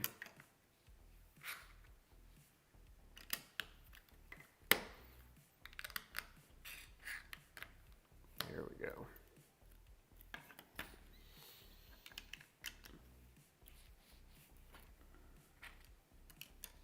4 left at the end. That's right. All right, give me just a second. I'm gonna go grab another drink. Cool.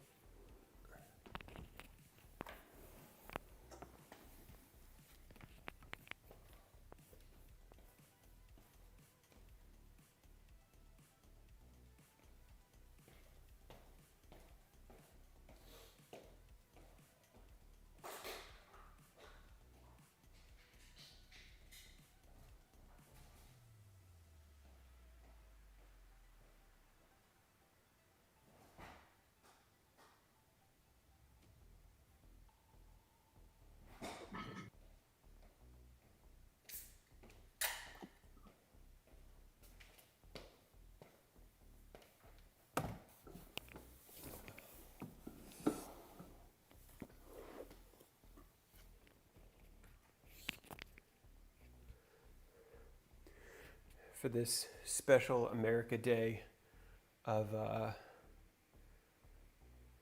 bricks, I wanted to make sure to include one of my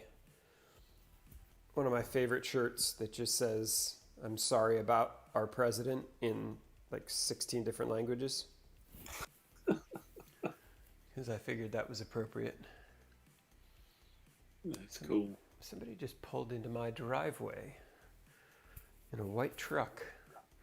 And I don't know if it's just one of the Amazon shipping trucks or what's going on out there. It's with Amazon, you never know. Well, if the feed ends suddenly, I'll know that Right. it was a truck full of explosives. I would say call the police, but at this point, whatever. I'd probably be better off. Yeah. Oh, I see what we're doing here.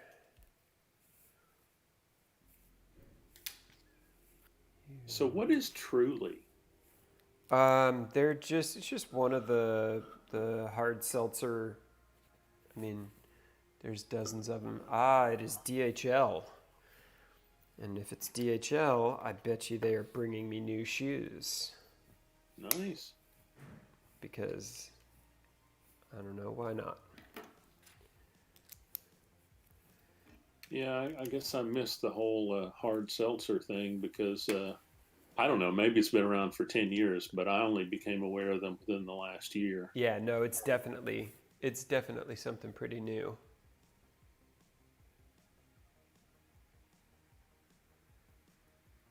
I figure it's got 100 calories and 2 grams of carbs, so I can have a whole bunch of them before my diet actually starts to worry about it.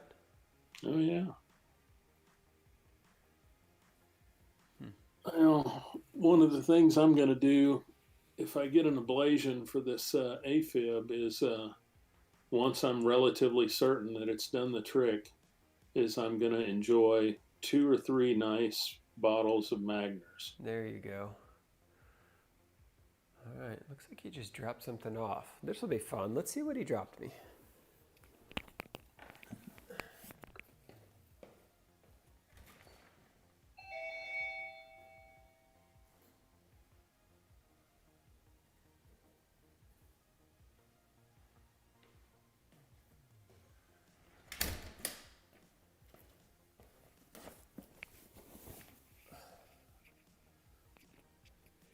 Even better than shoes, it is the Wicked Brick displays, I believe, for this X-Wing. Nice. So I think that's what it is. Let's open it up and see.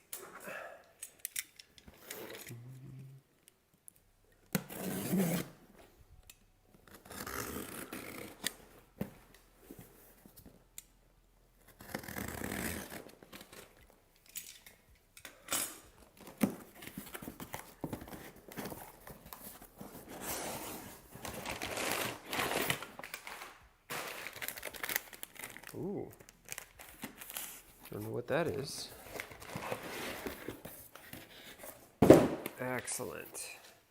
My favorite big black envelopes. And what do we have? We have the UCS B-Wing Starfighter and the UCS X-Wing Starfighter. Jackpot. I'm Nice. excited. And then there's this. And I've never seen this before. It's like a little black paper bag with, I don't know, October Green promo 3 of 5. Huh.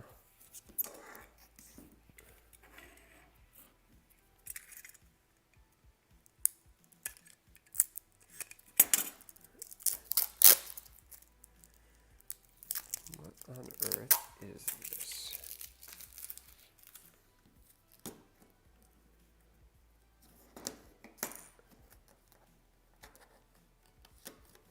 Oh, it's like It's like a minifig stand.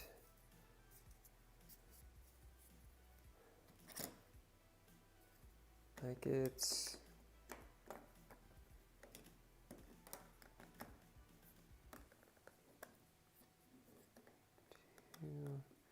And that one's transparent. It's like a little display case for a minifig.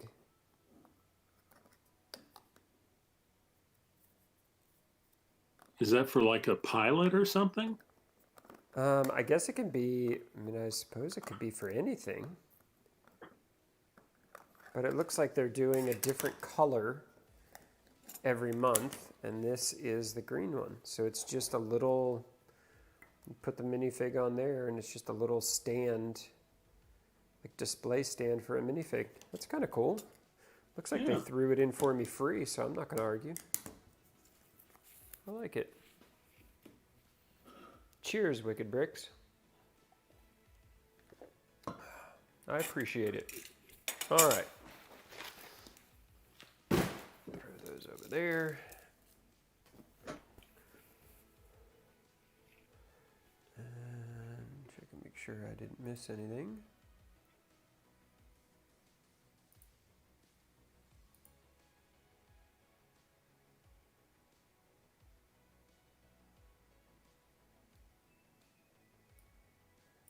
All right.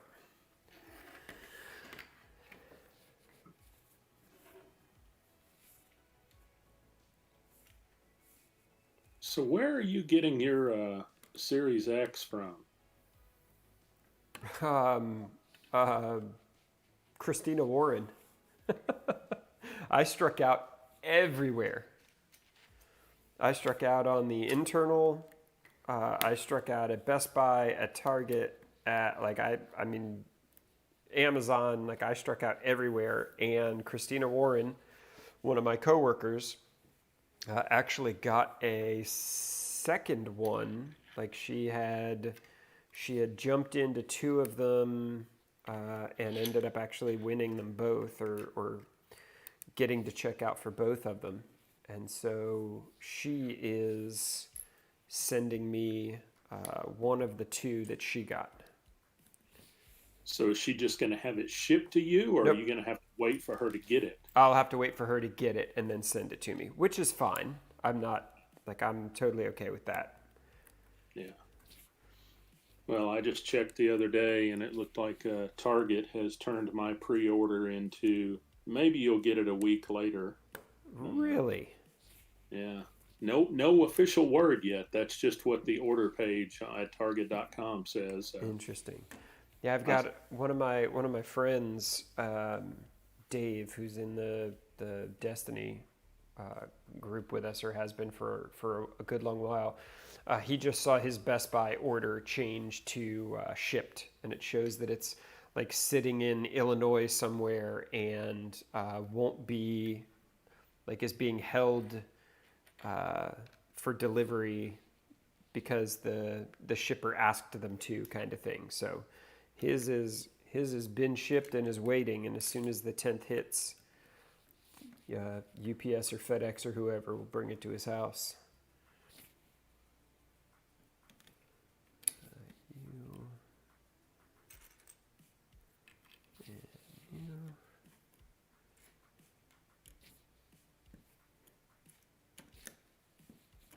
One, two, three. Okay, that works. I think the only thing we'll notice right away, since I don't even have a 4K TV downstairs yet, is we'll probably notice that Fortnite launches a lot faster than it does now. Yeah, that's definitely for sure. Yeah, I have two 4K TVs, one on the first floor and one on the second floor. The oldest TV is actually up on the third floor, which is just 1080p. And I don't have a single 4K monitor that isn't attached to a laptop. Like I don't have a like I can't game in 4K because I optimized everything to be able to stream it, and nobody is streaming in 4K at this point. Mm-hmm. So it just didn't make any sense to jack that up. And so even the Xbox, if you were going to stream the Xbox, you'd be using OBS to downscale it to 1080p anyway. So I've got 1440p monitors, but just never went any bigger than that. Probably makes me a terrible nerd. Yeah.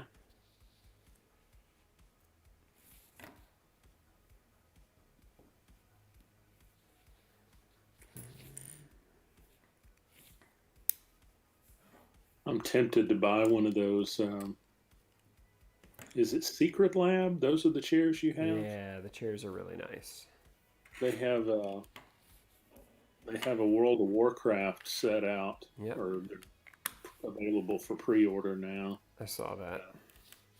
And I'm tempted to buy one of those, mainly to sit out there in the dining room where virtual school happens, because on the weekends we convert virtual school area to World of Warcraft area. Gotcha. That makes sense. And I think if I went ahead and bought another chair, because right now we only have as many chairs as we need on any given floor to do our jobs. Right. We don't have an extra nice chair. But our son keeps pestering us to want to play World of Warcraft during recess instead of Fortnite. Sure. But it's just too much trouble to move my big Herman Miller chair out of my office, for 30 minutes. Look at you, But got the kid obsessed already. Yeah, I'm thinking I'll go ahead and order one of those and stick it out there at the dining room table, and then let everybody fight for it during virtual school hours. And yeah, well, the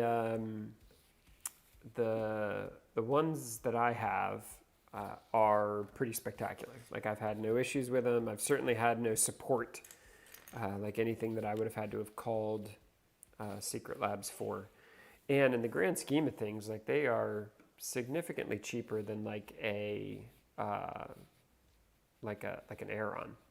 oh Or yeah, like a Herman Miller. which one did you end up getting? Because you're Titan. taller than me. You got the Titan, didn't you? I got the Titan. What'd you get for your kids? The two smaller ones? Nope, got them. They're all Titans. Okay, so it's not a problem if you're not Nope. super tall.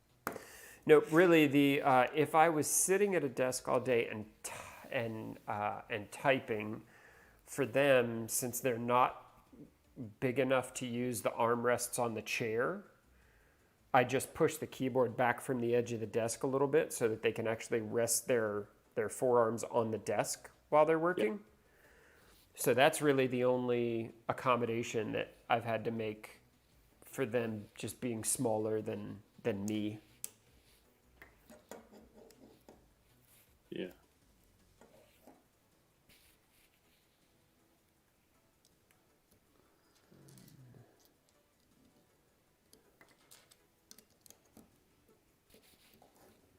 But I like them. I think I showed you that Gretchen has custom decorated the headsets. There's a set of wireless headphones that go with each of the workstations, and she custom painted each of the headsets to match the chair that they're associated with. Yeah, they look awesome. It was pretty cool. She definitely did a pretty amazing job with those. She was annoyed that 2 of them are white and 1 of them is black. She was like, the black one is so much harder to work with. Why did you do this to me? What brand of headphones were those? Those are the Arctis Steel Series Pro wireless. Okay. You mentioned those on Discord recently, Yeah, didn't you? yeah, they're pretty great. They're lightweight, they're wireless. I think they compare to like the Astro A50s, which are also like wireless and have a. The nice thing is they have an external like input box that allows you to adjust the volume and the mix on the headphones independently of whatever it is that you have them plugged into. Mm. So for streaming, that's great because I can keep switching inputs and don't have to worry about the headphones. But even just in practical use, like being able to have a headphone and microphone that you can adjust the mix on right directly from the headphones without having to, go into Mac or go into Windows and futz around with it is definitely helpful. Yeah. All right. I think we're done with that part. Yeah, I think we may be approaching the point at which we're going to get Spencer a set of headphones for his Xbox chatting because we've let him be friends with a few of the kids from school and Yeah. his cousin. And honestly, when he plays with his cousin, he just does a FaceTime audio call on his iPad. Sure. But when he plays with the other kids, he could, if he were upstairs, he could use the Kinect. But since he'll be getting the Series X, since he plays more than I do, the Kinect's going to go away. Yeah. But what I'm having him do right now is to use the Xbox app on the iPad. Sure. Which is fine because I've just, he's 8. Right. And I don't, I like knowing that at any point I can just listen to see what kind of talking is going on. Right. Because you just never know. Oh, I know. And you know what I'm talking about. I do. No amount of parenting is going to make me believe that there'll never be something dangerous out there Right. that can happen.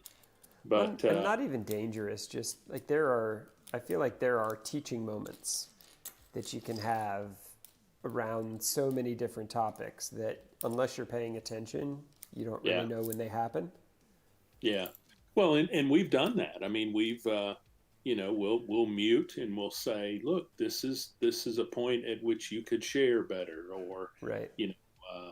It sounds like your friend isn't having a good day. Why don't you let blah, blah, blah happen? But I got to tell you, listening to 3 other eight-year-olds chat about Fortnite is not a whole lot of fun. All of them imitating their nearest stream professional. Oh yeah, it's ridiculous. And they all, I really gave them a hard time the other day. I said, hey, I just want you to know, I was talking to some other dads who all have kids about your age or a little bit older who play this game. And evidently you all complain about anyone who kills you having aimbot. And anyone who beats you has gotten super lucky, and there's no way they were actually better than you. Maybe you should actually just focus on the possibility that some of the people who played the game were better than you. And it's like, that can never be true. Oh no, it was completely unacceptable to the 4 8-year-olds on the call. They're like, no, you don't understand. He never misses. That has to be aimbot. Okay. Or he's just good. I mean, you do know you're playing people on Xboxes just like you, right? Maybe there are people out there who've hacked their Xboxes to get aim cheats, but I don't know. Like, do you have it locked down to where they only play people who are on Xbox? Because by default, it'll play anybody. Oh, I didn't know that. Yeah, so by default, it'll do matchmaking across any of the any of the platforms that it's available on. Which is why you can kind of always tell the kids who are on iPads going up against the people who are using keyboard and mouse, where you're like, wow, that didn't exactly go the way you expected it to. Yeah, I'm gonna have to experiment with that because part of me would like to end the whole aimbot nonsense because I assume that that's kids or people with keyboards and mice who are or just luck. Yeah. Like, I mean, you sit there and play, 25 rounds of Fortnite. Like, sooner or later, you're going to hit that one shot where you're like, holy shit, I didn't know I was that good. Yeah. You know what I mean?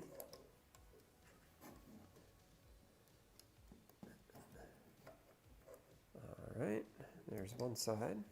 And I bet now we're going to do the other.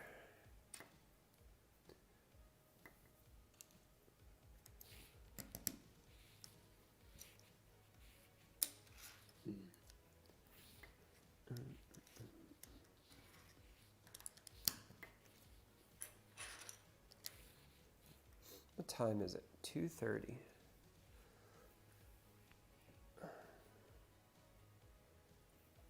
Well, if you want an update, Wisconsin's been called for Biden.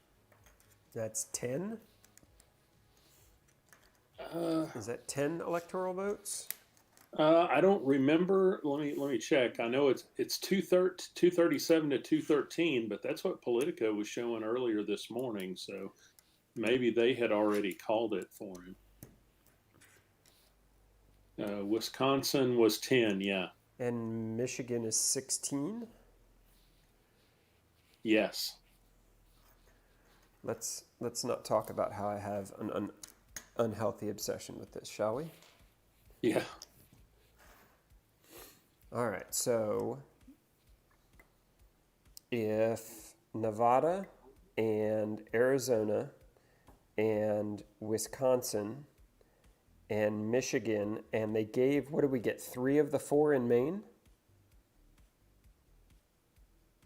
If we win Michigan, that should be it. Doesn't matter what happens in Pennsylvania. If I just did that math right in my head. Yeah, now Politico is saying 248 to 214. Right, so that's the one district vote in Maine, which means we got 3 of the 4.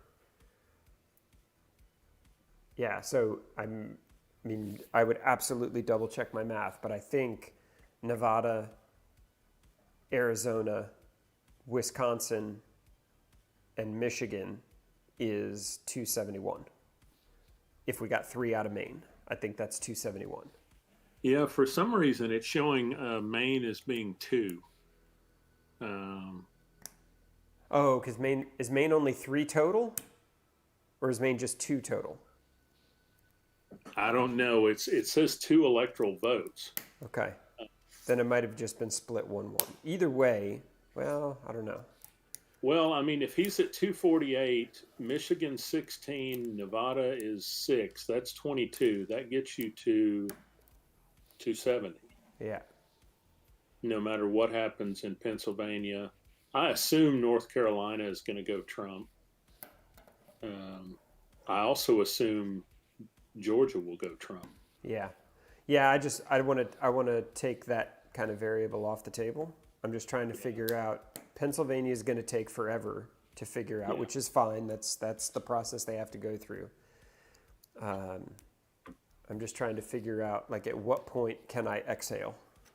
Yeah. Or at what point do we know, like, this is the only path. These are the ones we need to focus on, you know? Yeah.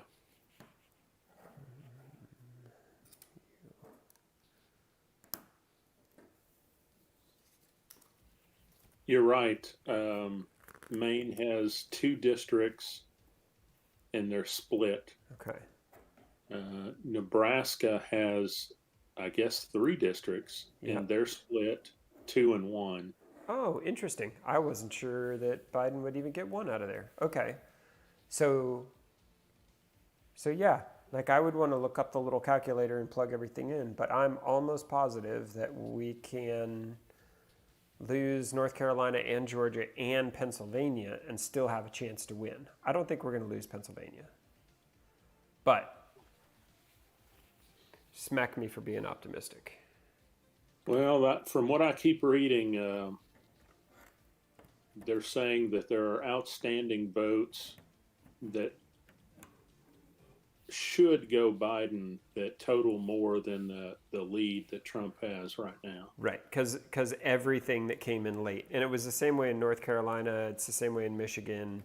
Everything that has come in late has been overwhelmingly Democratic. Right.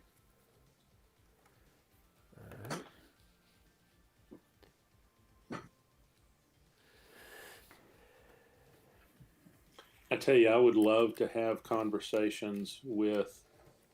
Well, first of all, I'd love to believe that the people I know personally, not just from a distance, Right. but the people I have in my life outside of my family, or rather, my in-laws, who vote Republican as reliably as I vote Democrat.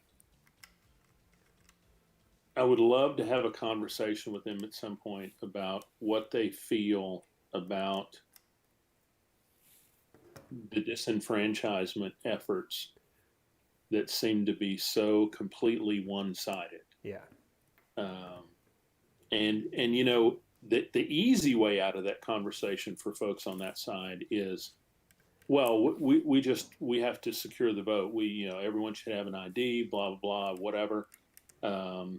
We have this with this new ID here in Tennessee. We had to get it this year or over this past year. And you weren't going to be able to fly without it. It's like right. The real ID. Everyone, it's the enhanced, and you have to have the hologram on it. Like, it was all the new security stuff that the federal government wanted you to have. Right. And, that was not a big deal for me. I mean, it took me about an hour of my time. And I think that a lot of people just aren't willing to grant how difficult that is for people, for a lot of people who don't just have the flexibility to tell their boss, hey, I'm going to take an extra hour for lunch today and go get a new ID. Well, and the tell is always this.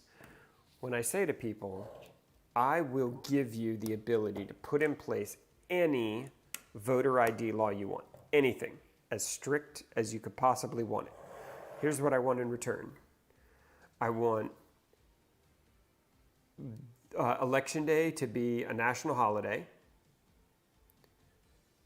I want the state to pay for whatever ID it is that people are being forced to have in order to vote. And I want you to open early voting, like not even mail-in voting, although I think we've kind of proven that that's an even easier way to do it, but open early voting up for an additional week before the election, and have it open 24 hours a day. Like, I'll give you, if what you're worried about is securing the vote and voter fraud and all of this other nonsense that we know does not and has not ever existed, if that's what we're going to use as the benchmark here, then I'm going to say, okay, I will give you everything you want, and in return, I want you to help me make it easier for those people who you now grant are allowed to vote in our election to do so. And in almost every case, it's like, no, that would be too expensive. No, why should they get extra time to vote? Like, then you kind of get all of the add-on other ones where you're like, oh, okay, so you're a racist. Right. Like, I'm giving you everything that you wanted. If these people follow your ID laws, they're obviously Americans who get to vote. And now you're still going to keep them from exercising that right. Explain to me how that's not just straight up, they don't look like me and therefore I don't want them to vote. Right. Right. And if that is the answer, then just say it. And start to look at the way polling places are set up, in various states. I mean, I don't think it's terrible in Tennessee, but then again, I've only lived in middle or upper class white neighborhoods. Right. But just get everyone to be honest and say, what is wrong with having everyone to be able to vote and to be able to vote easily? Right. I'm with you. Let's go off the deep end and secure it. But I think that some of the folks on that side don't actually want everyone to be able to vote. Right. I would argue that absolutely that's the that the overwhelming goal, the overriding goal is when, I mean, we know how the math works. If every Democrat votes for every Democratic candidate, then the Republicans simply don't have the sheer numbers to be able to overcome that. And so I feel like people are smart enough to know that the easiest way to keep any of that from being an issue is simply to make sure that the representation numbers, the overall number of people who are voting and the percentage of a specific demographic that's voting is just smaller than it could be otherwise. Yeah. You know, and if you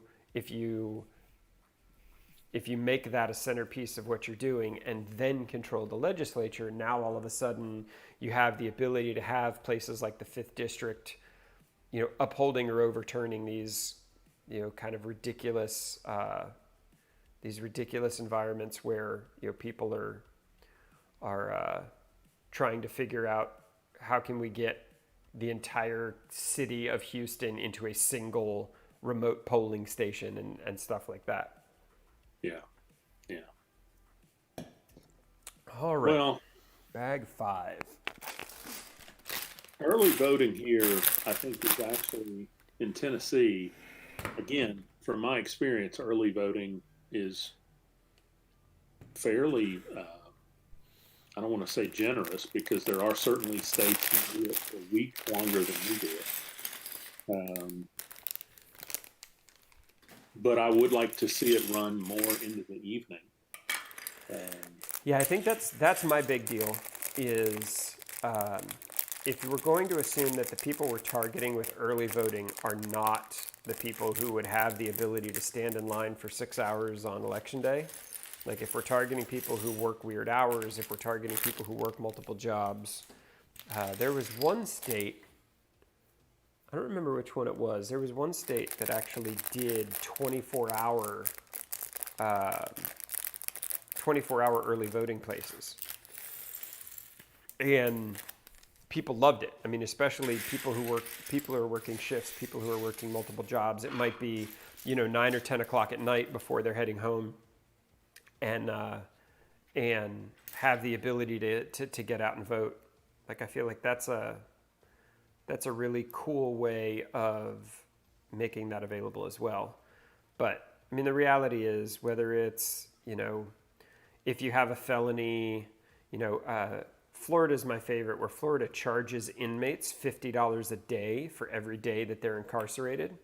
And then when you get out, you don't get your voting rights restored until you pay off all of the fines that you now owe the court from while you were incarcerated. And it's like, you can look at the demographics of that and you can say that this has nothing to do with justice. This has nothing to do with fairness. This simply has to do with doing so disproportionately impacts a voting bloc that nobody wants to see win votes in Florida anyway. A voting bloc that our war against drugs basically Right. created. Let's see. So this is interesting. Instead of just being one book for the instructions here, they've actually broken it into 3 individual, bound booklets. And I don't really know why. But So remind me, Lego obviously gives you the physical books. Do they provide the PDFs, or is that where you've gotten those somewhere else? no, here, check this out.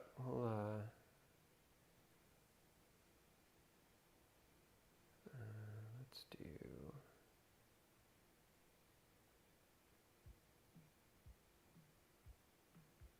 Oh, come on.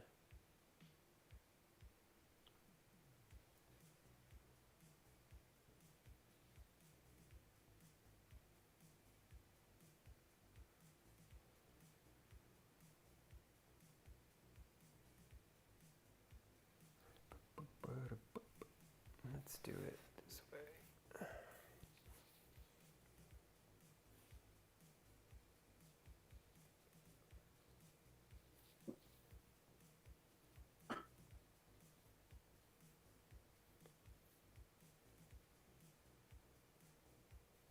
We go to Lego.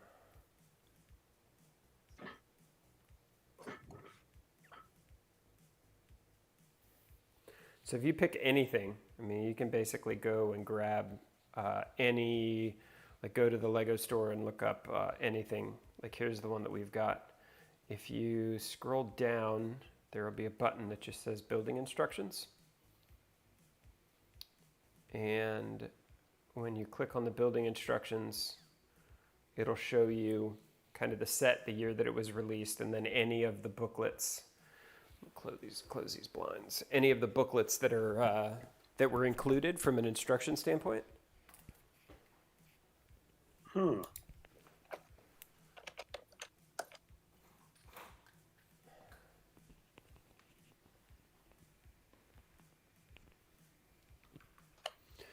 So you can even go back to older stuff, and they've got instructions available for just about everything. Oh, wow. Which is kind of cool. How silly is it that I didn't even know that this existed? I don't know that it's silly. I didn't know they existed until I started doing this, just because I was hoping that the instructions were up there somewhere, so that I didn't have to dig through and try to find a way to put a camera over a booklet. You know what I mean? Yeah. Yeah, I mean, I remember way, I mean, we're talking 20 plus years ago in the adult fan of Lego community. There was an app called L-Draw, Yep. which may still exist, Still does. for creating your own custom instruction sets. And I don't think we would have ever dreamed that Lego would produce, maybe PDFs existed 20 years ago. I don't remember. I don't think we would have dreamed that they would produce PDFs. Yeah, I bought all the pieces to put together the Firefly, the Serenity ship. Yeah. And the instructions that they sent me were created out of L-Draw. And they were just kind of bare bones, and I wanted them to look like actual Lego instructions. So I kind of taught myself how to use L-Draw enough to open it up and clean up all of the instructions and, you know, number the parts that were being used on each individual page and kind of try to make them look as good as I could. Yeah. That was not fun at all. Yeah. Like L-Draw is not the world's most intuitive. Like it's kind of like a CAD program. Right. But not at all the world's most intuitive program to use. Yeah.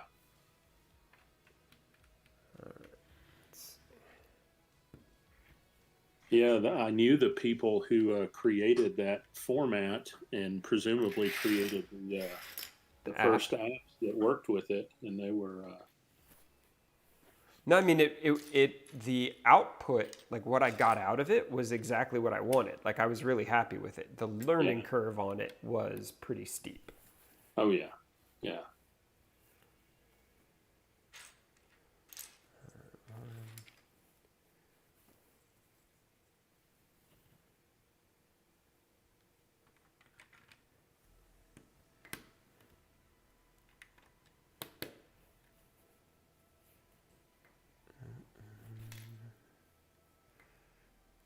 I keep wanting to scrap my diet and like order Taco Bell. And I keep mentally talking myself out of it. It was really hard last night watching people talking about ordering Whoppers and everything else. Right. I mean, I got up this morning and I thought, you know what would be great? A sack full of crystals. Yeah.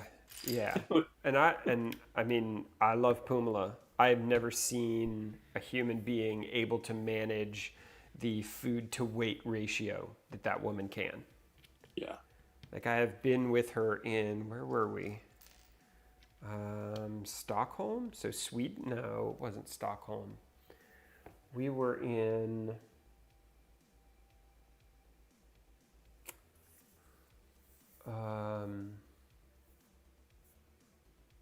Copenhagen.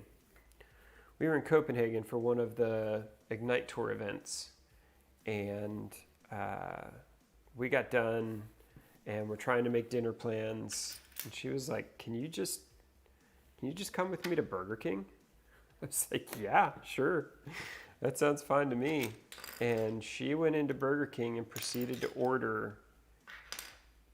I mean, I think I took a picture of it and actually put it up on Twitter back when it happened. She ordered a family's worth of food. I mean, it was one of those like you get like 2 large fries and 3 cheeseburgers and 3 Whoppers, and she had them put like the cheese and toppings on all of the fries. And so she orders all this stuff, and the guy goes to ring it up, and then she looks at me and says, "Oh, and whatever he wants." And this guy, this guy who, I mean, obviously everybody everywhere in the world speaks English better than we speak anything. So like he's kind of following along and putting her order in, and when she says that, like his eyes get big. He's like, "That's all for you?" And I was like, "Yeah. I mean, that is legitimately going to be her dinner." And we sat in the lobby of the hotel, and she just ate all the food. Funny. It was impressive beyond the telling, just the sheer amount of food that she ate. Well, we could all do that when we were 18, but Yeah, her metabolism is just a work of art. It's like some sort of natural phenomenon that I just don't understand. God, what I would do with metabolism like that. I would have a heart attack probably. Just the cholesterol alone. My mom, she used to be able to eat like that, and she didn't all the time, but there were times where we'd go out for a good steak or we'd go out for a really nice meal. And my mom she's 5 feet tall, and she weighs maybe back then she was 105. But there were meals where I saw her out eat me or my father. Yeah. Yeah, it's like it's funny just the kind of the weirdness that is, hey, look at my metabolism versus your metabolism and how everything ends up working. Hold on a second, I'll be right back.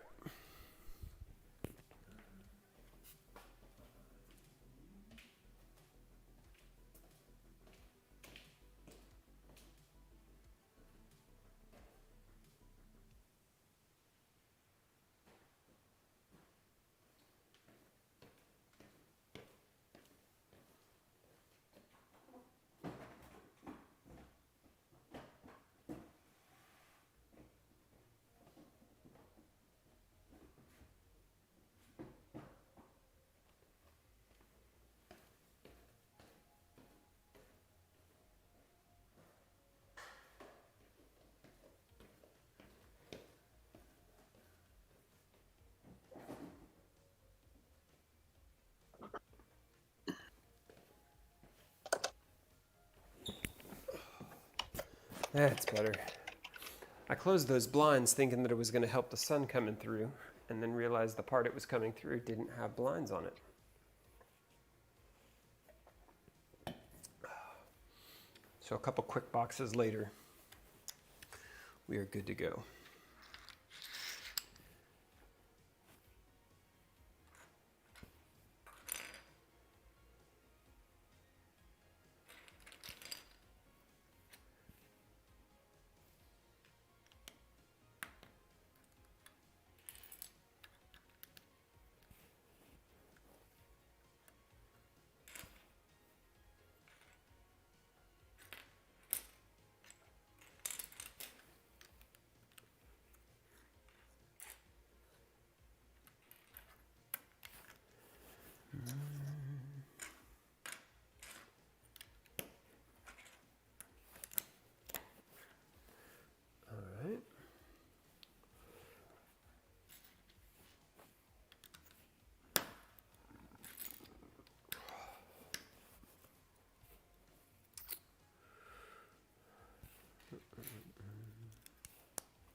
I don't understand how Maine can be called for one person or the other. I mean, I get that they might say, well, if it's 55-45, we're just going to split it. But if they only have two electoral votes and they're going to go to both parties, can you really say that one candidate won them?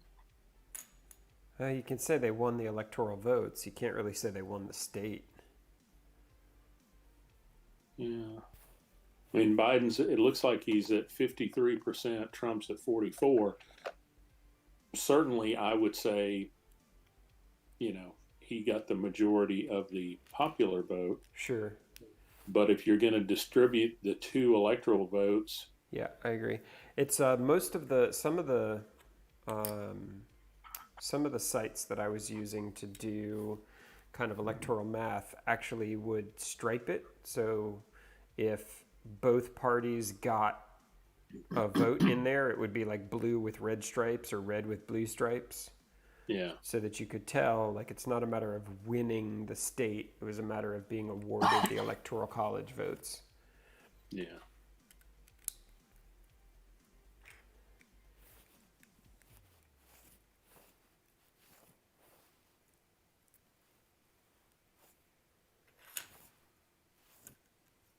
There's something I read earlier. I'm going to try to find it.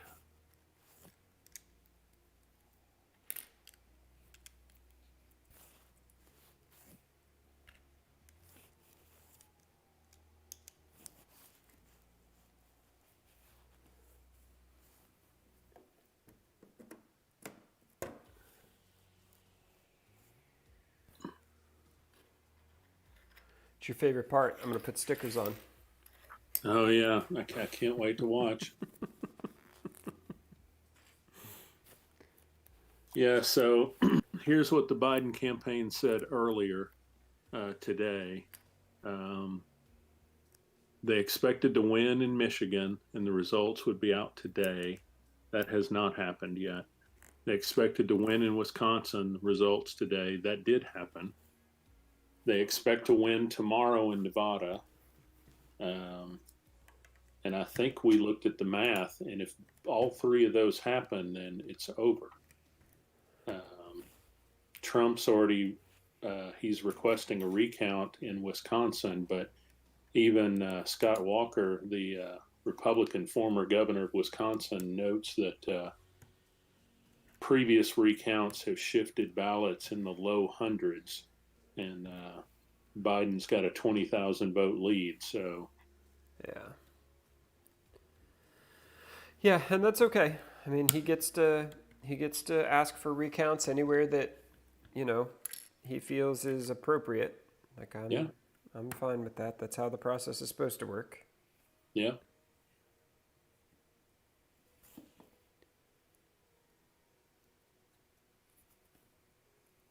Wow, I can network from home with Lunch Club. I've been selected to join Lunch Club, a free service that matches professionals for one-to-one video meetings. This totally doesn't look like spam to me. It's like Tinder for professionals. I don't know. Yeah. I don't know. I ain't got time for that. No. Yeah. Smart introductions to relevant people, curated one-to-one professional connections. It's going to be a pass. I guess maybe if you were looking for a job, that's not a terrible idea. Yeah. I think if I were looking for a job, I'd talk to people I know. Yeah, Yeah, I've got a friend who lives outside of Raleigh, and she was a math teacher, and then she caught on with Red Hat doing user experience design for training, which apparently is this whole like voodoo science field of making it so that the user interface for training doesn't get in the way of the people who are trying to use the platforms. And um, it's apparently pretty in demand. And she went over to Fidelity and was doing the same thing there. And they are expecting a huge round of layoffs on December 31st. And so she's kind of hedging her bets and trying to reach out and talk to people. And that was my first statement to her was, well, you just need to talk to people that you know. And she's like, this entire industry is more or less still new to me. Like, I've only been doing this for 3 years. Like, I don't have a network to do that. And I kind of caught myself short and said, oh, that is a reasonable point that you could make. Because I don't even remember, I don't really remember the last time I just applied for a job, Yeah. But I have to keep reminding myself that too is a privilege. It may be one that I've earned just by being in the industry for a long time, but it's certainly one that other people may not have, and I tend to forget that. Yeah. Well, I mean, even when I dipped my toes into the VAR waters and applied for, I mean, at that time I applied for a job at NetApp that wasn't posted anywhere. Someone told me Right. about it. The VAR job that I ended up taking wasn't posted anywhere. That someone I knew told me about it. And I applied for a job at a startup that wasn't posted anywhere. Someone told me about that. Yeah, and that's just kind of how it goes. Like once you've got your toes firmly into a network, like that's how it works. Yeah. I just have to remind myself that is that's something you get over time. Right. Well, and it's something that you have to hope that everyone you know is as open and reciprocal about that as you would like to think you would be. Yeah. Good point. I mean, I know that I'm involved in some local professional groups, not as much since COVID, but still join every now and then virtually. And it's kind of a surprise sometimes, some of these groups that are predominantly men. Yeah. When a new woman shows up, and I just think, good for you. Try to talk to all of us, and my hope is everyone will be as open to talking to you as I am. I certainly take my fair share of shit for just point blank saying I'm probably not going to hire white guys. Like there's no good case that you can make for me, particularly before we start the process, that argues against going out and finding the most qualified, underrepresented people that you possibly can. Like I'm willing to admit that there may be jobs out there that require a skill set that is so specialized that you overlook any lack of diversity in the applicants because you need something that is so specific. But I don't hire for those kind of jobs. That's not the team that I'm on, or the type of roles that I'm looking to bring people into. Yeah. So I'm pretty comfortable saying, and Microsoft is pretty comfortable letting me just saying, if there is a qualified underrepresented candidate available, all things being equal, I'm going to hire that person. Right. And they're okay with it, and we've gotten some wonderful candidates as we've gone through the process. But I have gotten a fair ration of shit from the Twitterverse around reverse racism and all sorts of other right-wing nonsense. Yeah, that's just silly. I mean, if you and everyone you know, literally everyone you know, took that stance and did that for the rest of your careers, it wouldn't be a drop in the bucket Right. to balance out the fact that it's been done the other way forever. Well, not even, and not even balance out. Like, I'm not looking to make up for anything. I'm just saying there has never been a lack of qualified women and minority candidates. There's simply been a lack of effort putting in to find them. And so the least that I feel like I can do is to put that effort in. And if it doesn't work out, if we don't get the candidates that I expected, whatever. I'm not saying that there aren't also white men out there who are capable and competent to do the job. I'm just saying that I don't have to compromise I don't have to compromise my standards for who I want doing that job on my team in the slightest, and still be able to hire an underrepresented, underrepresented candidate. Like, I don't have to pick one or the other. And we've never had to pick one or the other. We've simply just not put the effort into how do we build networks that include people of color. Yeah. Yeah. But it is amazing. It's just another one of those, it's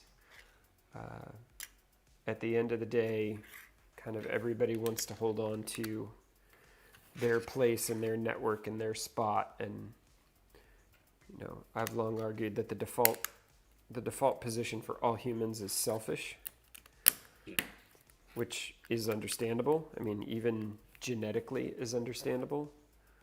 But at some point, I feel like being selfish when there is no call to be selfish takes it to something that is less acceptable. Yeah. So I continue to find awesome people to hire, and I continue to laugh at all of the people on Twitter who get butthurt about it. Because what are you going to do? I gotta go grab some water. I'll be right back. I'll be right here.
So did you build all three of the PCs that you and your kids game with? Yep. Cool. Yeah, the kids helped out. I mean, to the extent that they are capable of helping out. But yeah, all three of those are custom built AMD Ryzen builds. Two of them are identical. And then the streaming PC that's in the middle is essentially the same thing, just with, just with a different video card.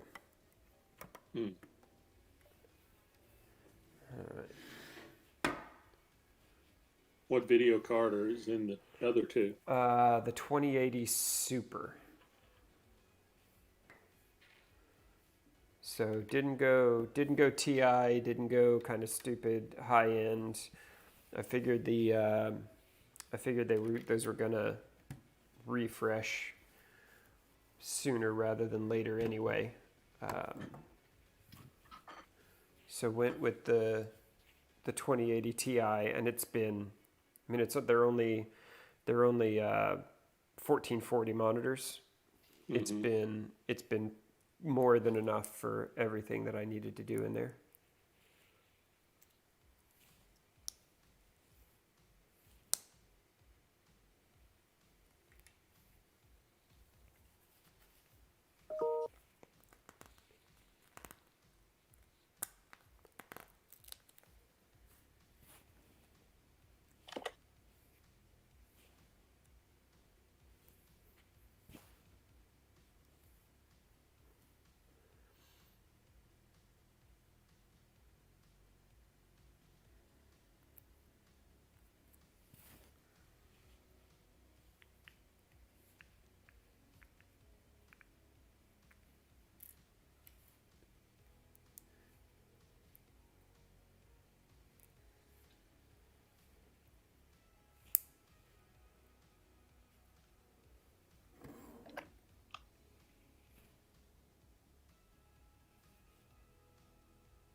Oh, look, R2D2. I'm very amused that this set comes with R2D2 but does not actually include Luke Skywalker. Kind of strange. It has no pilot minifig whatsoever,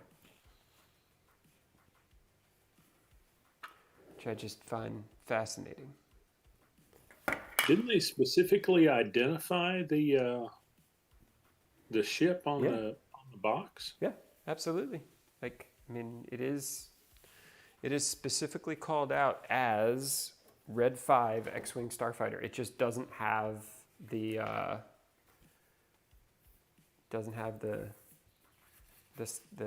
minifig to go with it. Is it not exactly minifig scale? No, it is. I mean, the R2D2 fits in the back of it. Huh. Like, they just decided not to include one. I also think they gave me an extra sheet of of stickers, which means they probably expect me to screw it up. Jerks.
Nailed it.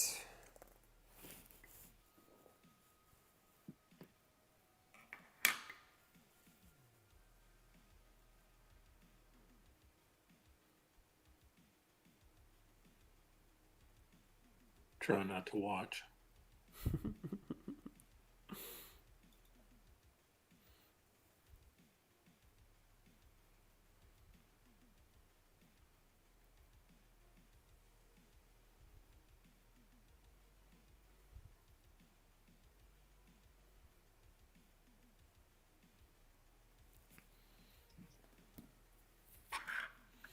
That one's perfect. Like, I'm impressed with that one. Looks good. These ones are all like at a weird angle, so I'm sure this will suck.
There we go.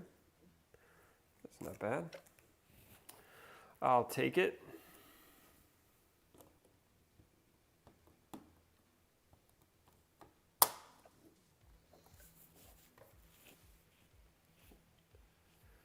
All right. I feel like there's a lot of extra pieces here.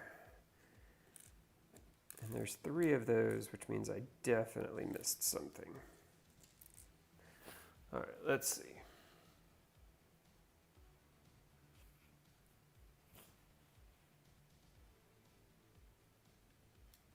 We got those ones.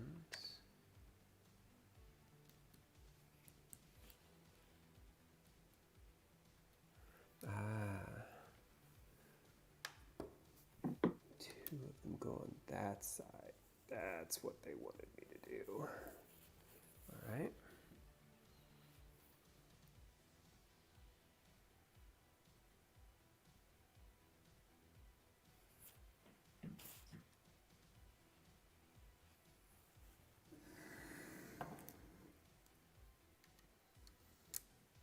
And then those two go there. That's what I was missing.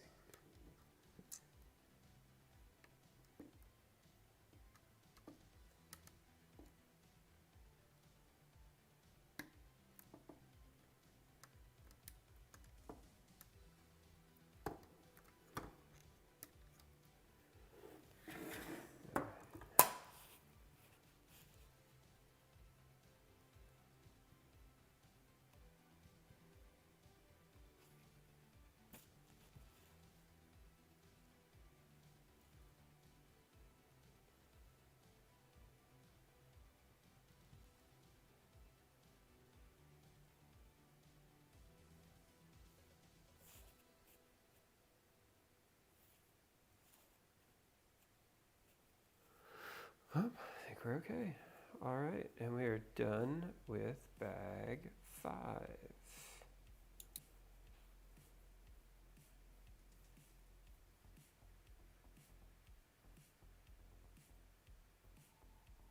And bag 6 is the UCS stand, and I don't think I want to build that at all, since I've got my schmancy Wicked Brick stand to use instead. Yeah.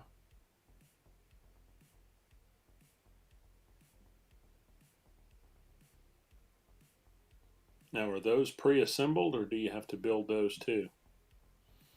No, you can see the instructions that are there. They actually come, like there's the bag.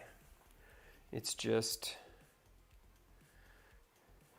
a whole bag of pieces, and you put the stand together. The Wicked Bricks come in sheets of plexiglass, and then you have to assemble the plexiglass together so they ship flat. Okay.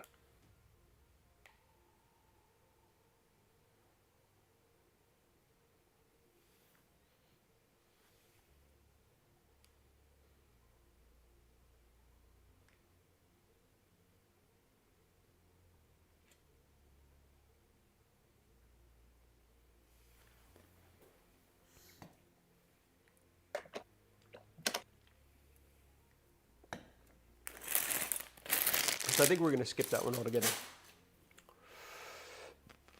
because I don't want to build it. And it'll save us some time. Oh, do have to put a great big sticker on, though. Avert your eyes. Yeah.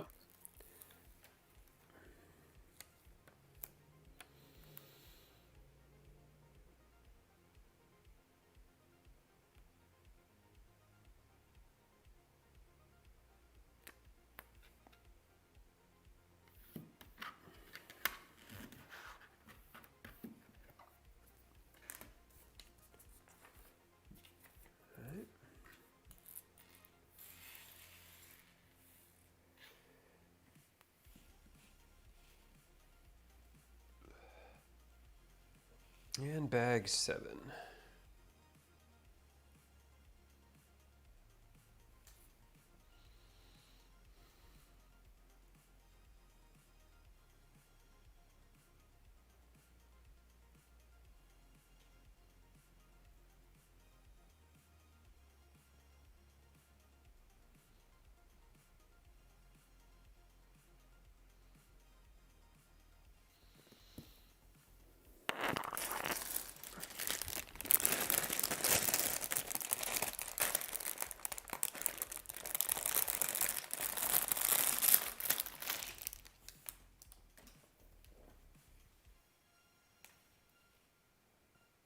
You know that video I sent you of my son hopping up and down while he plays Fortnite? Yes, I remember that.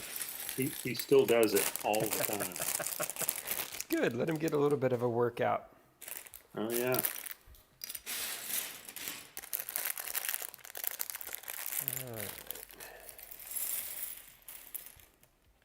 We got a new cat, kitten, and I think she can't figure him out.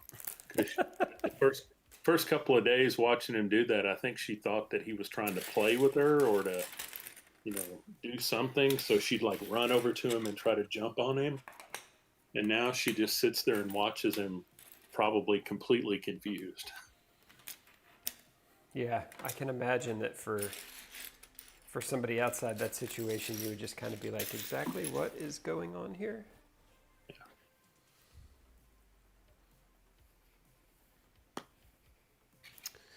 Okay, looks like now we get to build some wings. Wings and wings.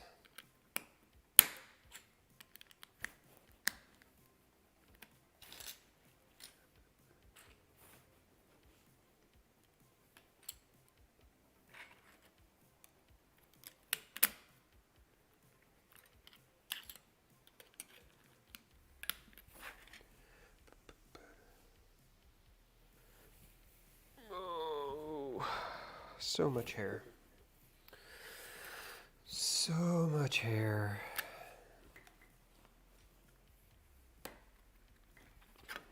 You go there.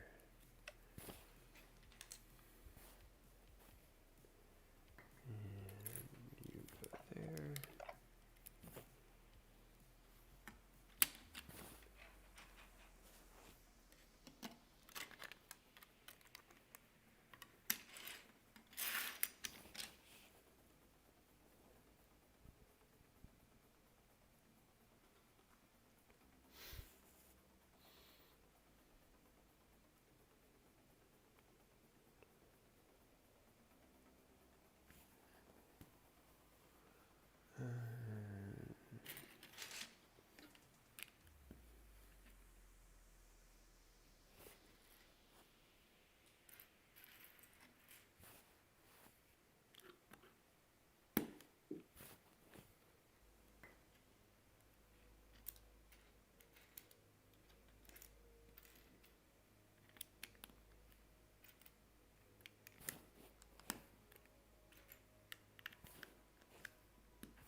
So how are you liking your Pixel 5? It's really small. Yeah. Yeah, it's hard to, I don't know, it's hard to get it. The phone is great. I mean, the phone is great. The camera's great. Like, it's a Pixel. It feels like a worthy entry into the, the line of phones that I've been using for the last 3 or 4 years. But it's just so small. Hmm. And I'm sure that if I just kind of gave up and gave in, that it wouldn't take me long to get used to it. But with having the Pixel 4 XL sitting right here, it's like, is there really a compelling reason for me to move to something else? Yeah. Which is weird that it has nothing to do with the Pixel. It has nothing to do with it has nothing to do with Google. Like, I have no complaints about the phone at all. I just wish it were bigger.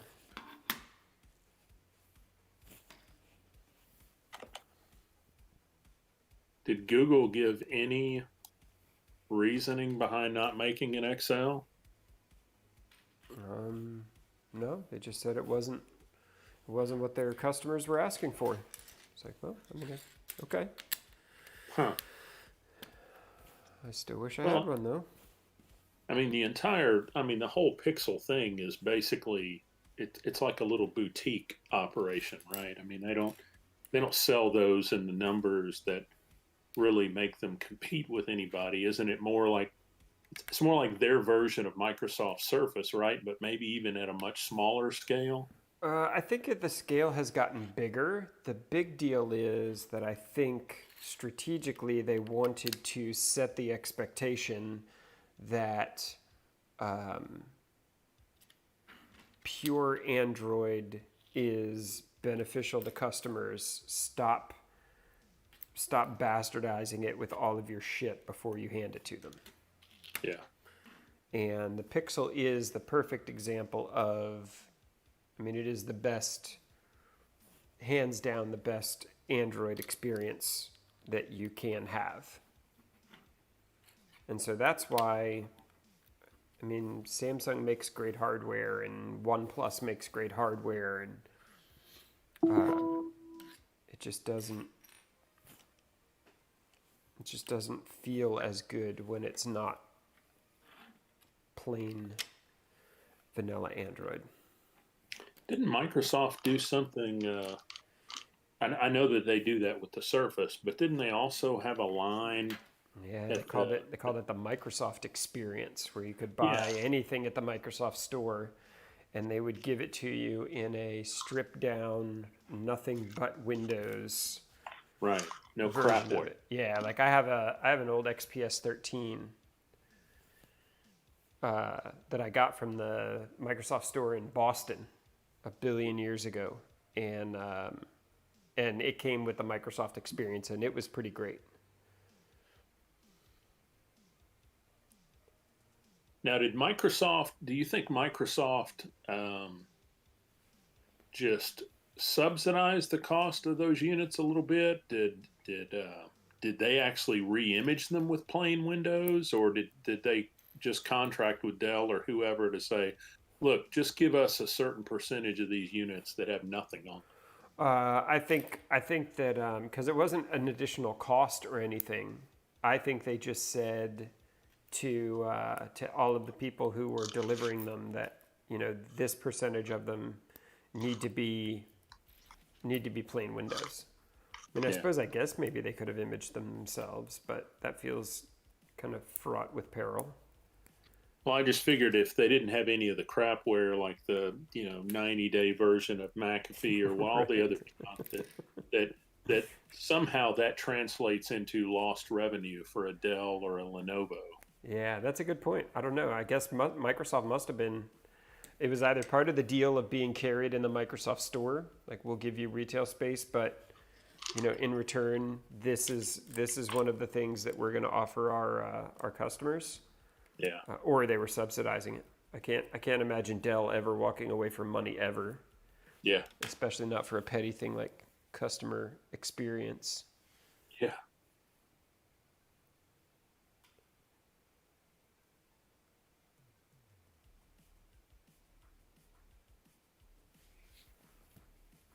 All right, what are we doing now?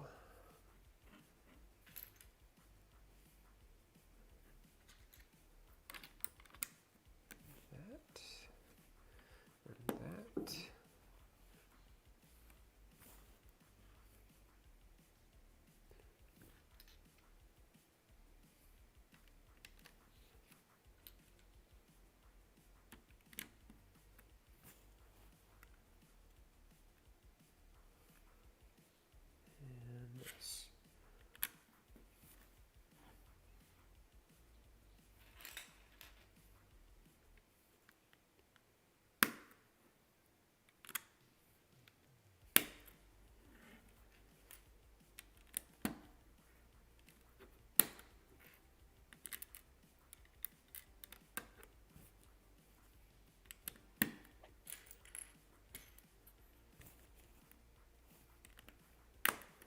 That. Yeah, that looks right.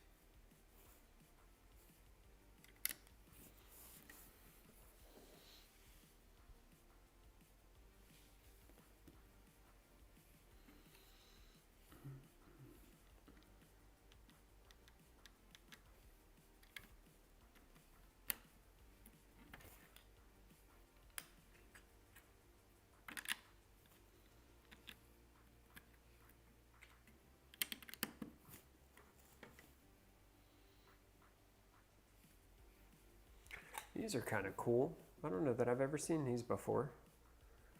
Like they're 1 block high and they're slanted like a roof piece, but they're 6 blocks wide. So it's like this long, shallow, Oh yeah. flat roof piece. I don't know that I've ever used these before.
All right.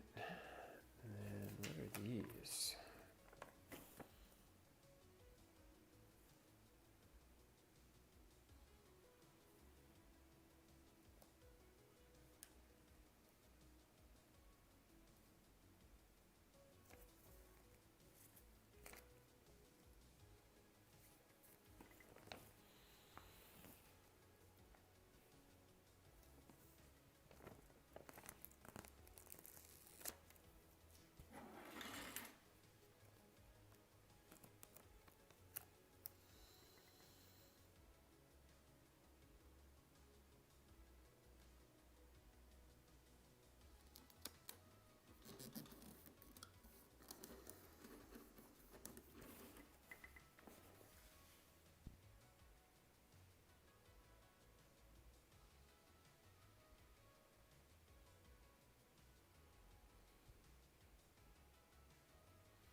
All right, so how do these attach here? Let's find out.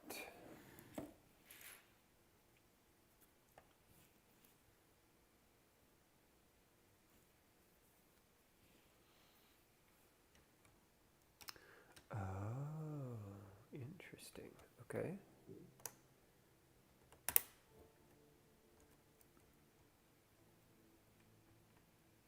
All right. Now I got to make another one of those exact same ones. Which I wish they would have told me at the very beginning. I would have made them both at the same time. Hmm.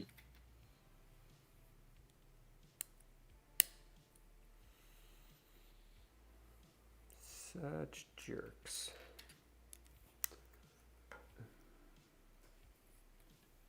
So are you a thin crust pizza person or a deep dish pizza person? First of all, there are only 2 types of pizza crust. There is thin crust and there's hand tossed, because pan pizza is actually a casserole and a pretty nasty one at that. Okay. So you're one of those folks. I'm one of those folks. I disagree. It's stuffed crust all the way. Who is that? If I got to eat bread, then if I got it, it's going to have cheese stuffed in the center. See now, stuffed crust I'm okay with. The whole idea of here's a pizza in a pan with dough, and then we're just gonna pour ingredients into them and basically like cook them inside. Like it, I can't do pan pizza. Here's the other problem. The other problem is I worked at Pizza Hut in my formative years as a child, and I Yeah. know how much vegetable oil goes into a medium pan pizza, and I just can't do it anymore. Yeah. So I do want to say that I love Uno's pan pizza, Right? and the reason why is because the last time I ate there, they seem to have changed the dough recipe on me, and the actual dough tasted exactly like the cheddar biscuit dough at Red Lobster. Yeah. I actually saw those in the store the other day where they were selling the cheddar biscuits from Red Lobster. And I thought about getting them for my kids and then realized that I'm not going to be able to eat them, so they can't either. They really do need to require some sort of license to sell those or buy them because they're very dangerous. Yeah. I mean, it's way worse than alcohol. I mean, alcohol, you can only drink so much before you pass out. Those, you just keep on going. You just keep eating them until you have a heart attack, and then we've got a whole different set of problems. Kind of like that second Wreck-It Ralph where he's feeding that thing the pancakes. It turns away and you just hear this explosion. Yeah, that would be that. Well, I mean, let's be honest. That would be me with almost any food at this point in my diet. Funnel cakes. Like I just want food so badly. You're gonna go there. So I found a restaurant place here, local in town, that it's like Cisco, but it's called Hardee's. Okay. They sell a much better quality meat than I can get at my HEB. Interesting. And they sell Wagyu hamburger for $4.90 a pound. And I'm going to tell you, it is a religious experience eating it. I'm skeptical of that price. I'm jealous of the price. If that's actual Wagyu, that's amazing. So I can't swear to it being. I mean, I know it's not Kobe, Right. but it says, and it looks. That's So, awesome. let's see here. How can I post this? You know what? I'm going to go ahead and share my screen.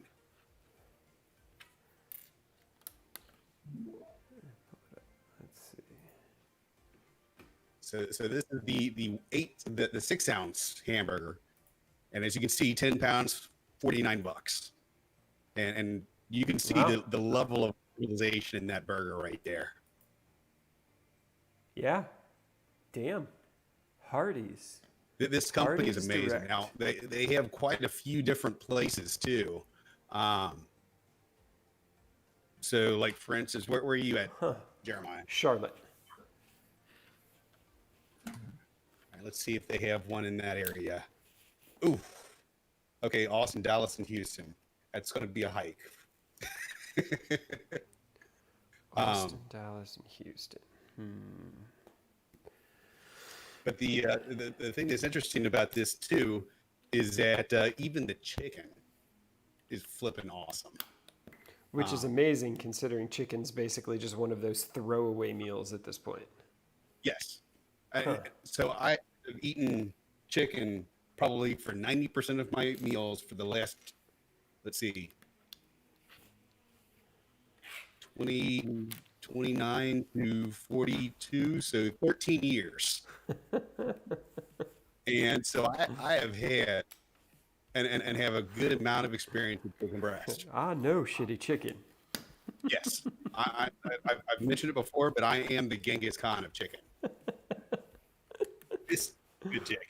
That's awesome. I mean, it's amazing. The other thing that they have too is their flank steak. Look at this. Now you're just making me hungry. This is insane. Rosewood flank steak. I bought 2 of these. That's awesome. And I have not had flank steak this tender and this succulent. That's crazy. You have to be local though, right? They don't ship this stuff. Yeah, it's Austin, Dallas, and Houston. Now, whether or not there's something like this, like I said, they're just like a Cisco. Right, like just a wholesaler. Right. And then it's for restaurants. And restaurants get a higher quality meat and food generally than you get at your local grocery store anyway. Right. So Interesting. whether or not they have one there in Charlotte, I'm not sure. I'm sure they do. They've They've got got to figure it out. But I mean, I buy tons of stuff at Costco too. And I mean, this is far and above most of the stuff I get at Costco as well. Yeah, as the guy who's at like a 7,900 calorie deficit so far since Sunday of this week, all I really want to do is eat everything. Yeah. I can sympathize with that. Like I've just, it's gotten to the point where I get bored, and it's like I don't know what to do with myself, so I'm just gonna go work out. Yeah. And the Map My Fitness at this point is actually yelling at me, like you need more calories than what you're getting. I'm like, shut up, I'll be fine. Yeah, I had dropped my calories down to about 980-ish a day at one point. Is that net or is that just intake? That's intake. Okay. After the net, it would be probably close to negative 500 between my cardio and my weight lift workout. Yeah. That's my challenge at this point. Is I mean, I'm not eating a lot, probably around that same like 1,000 calorie mark. Yeah. But like, you know, get on the elliptical and just kind of switch your brain off, and then look up and you've done, you know, 15 miles and everything is screaming at you that it's probably time to stop, and you're like, well, what else am I going to do? And to be fair, you can be perfectly fine on 1,000 to 1,100 calories a day, because quite honestly, vegetables aren't hardly any calories at all. Right. And I can get 200 to 220 grams of protein in, and be sitting at 800-900 calories right there. Yeah. Getting the getting the calories, getting the mix hasn't really been difficult. It's more just I don't really know what I'm doing. So it's like, for this month, we're going to try this combination of diet and exercise and just see what happens. So it's always fun. You do know that there are really good trainers out there I know. for purchase. I know. I'm just lazy. So there's one. The guy's name is Neil Hill, and you can actually go ahead and get him to go ahead and put you together a nutrition diet, all that sort of stuff. He's not inexpensive. Right. Whatever. He has a number of Olympians and winners under his, Pretty cool. that he manages. I don't know if you know too much about the general sport, but Flex Lewis is one of his students, and I love Flex. Flex is amazing. Yeah, I mostly just want to look sexy as fuck naked, so I figure I'll find That's why we all do it. I'll find a diet at some point that helps me move in the general direction, you know? Yeah. Which one am I? This one? This one. Mike, for whatever reason, doesn't like watching me put decals on. It's kind of fun.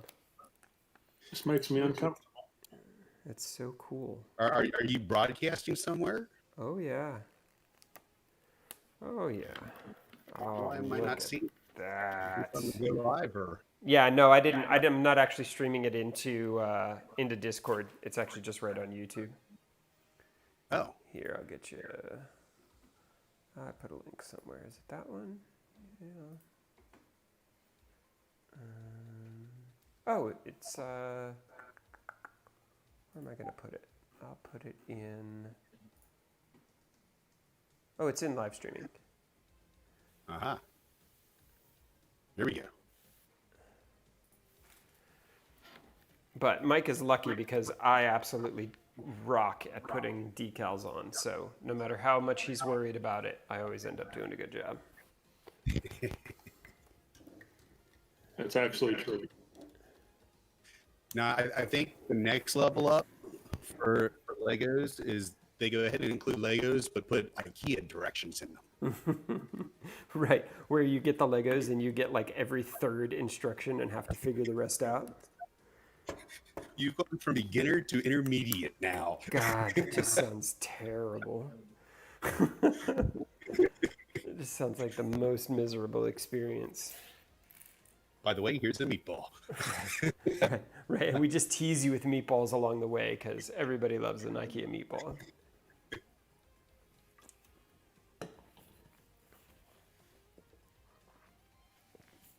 Yeah, there's this one tweet that somebody had posted where apparently IKEA had DM'd this guy and posted just one word: meatball.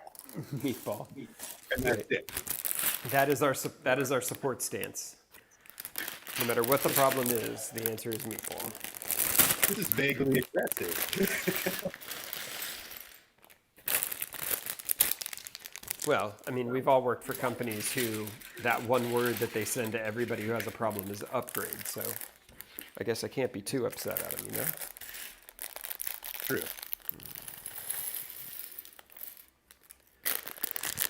All right. Looks like they separated out the wings into top left and bottom right.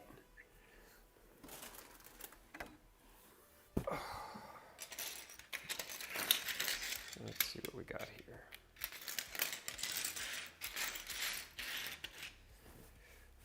So I found a couple of new scotches that I wanted to try. Uh-oh. That sounds dangerous. There is a Glenlivet 14 year, matured in bourbon and sherry casks, and then finished in ex-cognac casks for at least 6 months. So it's just basically showing off every way it can. That's right. Comes with its own glass that you have to pop your finger up, at the end. It's not expensive either. It's like $50 for a fifth here. That's not bad. I think the single malts, I talked my way out of enjoying single malts by visiting the Macallan distillery in Cork, Ireland, on the way to the airport. I love Macallan. And that ended about how you would expect it to end. And you on a cart heading toward the plane. and like the beginning of it was fine. I mean, I made it to the plane just fine and just passed out. It was waking up dehydrated at altitude, still drunk. It was not a good thing.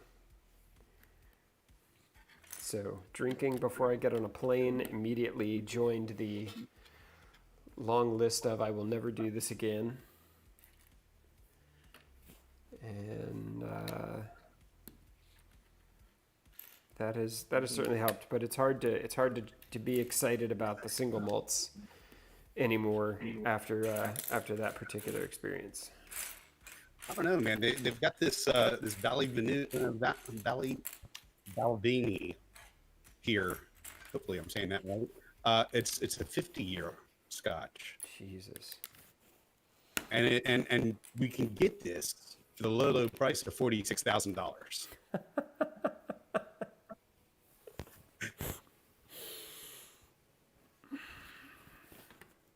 I read an article the other day about a company that has figured out the chemical reaction that happens during aging and has figured out how to reproduce it chemically. So that we get older? Yes. So you basically, it's like they can distill something for 3 weeks and it'll have the same chemical properties as something that has been distilled for 30 years. I was about to say, I thought they were using it on humans. I was like, I thought we wanted to go the other way.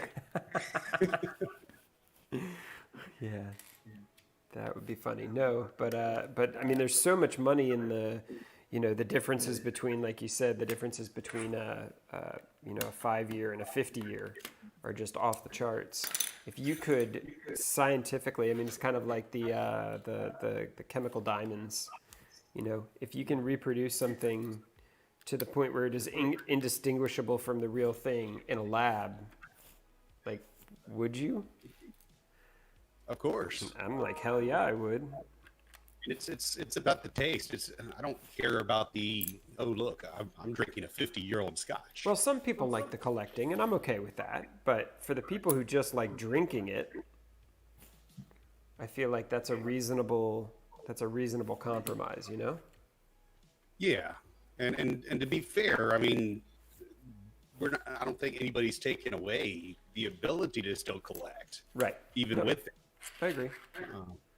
So I mean, like for instance, I'm collecting the special editions from Macau.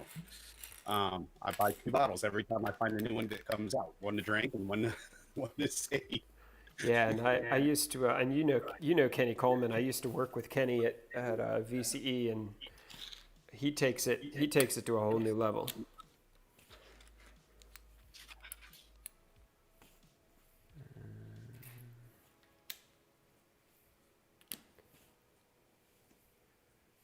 I think we're in the right place. I keep drinking, and it keeps getting harder to track from one page to the next which ones I've done.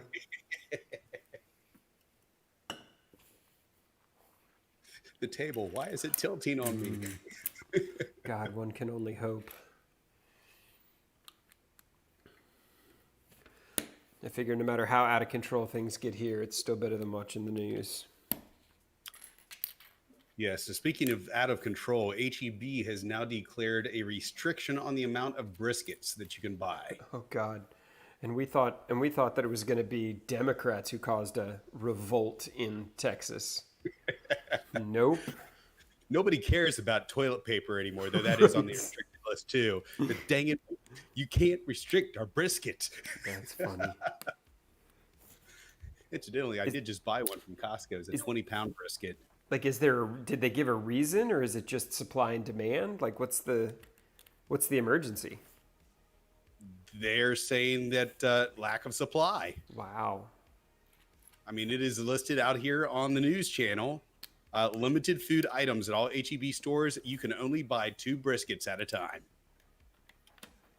Huh. And that is right alongside the disinfectants, the hydrogen peroxide, and isopropyl alcohol. And is Texas going into lockdown again? it's probably just a matter of time. There's been rumbles that the schools might go ahead and actually shut down again. Gotcha. Okay, so they're trying to prevent someone going out and going on a huge run before that gets announced and everybody gets a shot. Okay, that makes a little more sense. I think it was like 2 or 3 days ago we became #1 in the nation for corona cases. Oh God, that sucks. And if we were a country, we'd be #9. So yay Texas. Yeah. Yikes, Texas. That sucks. But I'm good. I've got plenty of TP. I've already bought. I've been slowly building over time, right? Just stockpile while you can. Exactly. It's like, they've got one in stock. Yeah. Let me just buy one while I'm here. Yeah, I feel like everybody with a half a brain probably saw this coming. Yeah. Well, you'd think, but if they had, then it wouldn't have came, right? Well, I would bet that the people who had half a brain and saw it coming are also the people who've been wearing a mask. But that's totally just an anecdotal guess on my part. Yeah.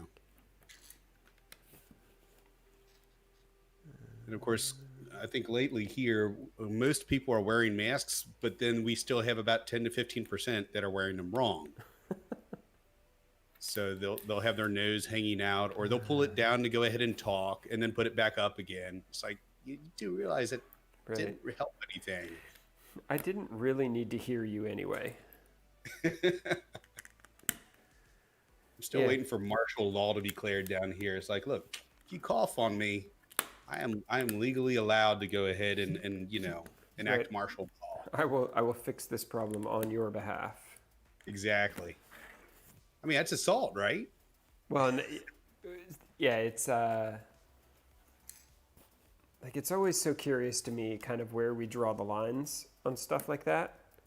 Like I'm 100% with you. Like if I walk up and cough on someone and they get sick, I should be like both criminally and civilly liable for kind of the outcome of that process. But Yep. but that's such an interesting, just from a lawyer standpoint, like that's such an interesting, nobody wants to create that precedent, because then, like, why does it stop at the coronavirus and not at the regular flu? If you send your kid to school with lice, like, there's this whole laundry list of, like, if you don't vaccinate your kids and my kid gets the measles, should I have the ability to sue you? I'm okay with that. I agree.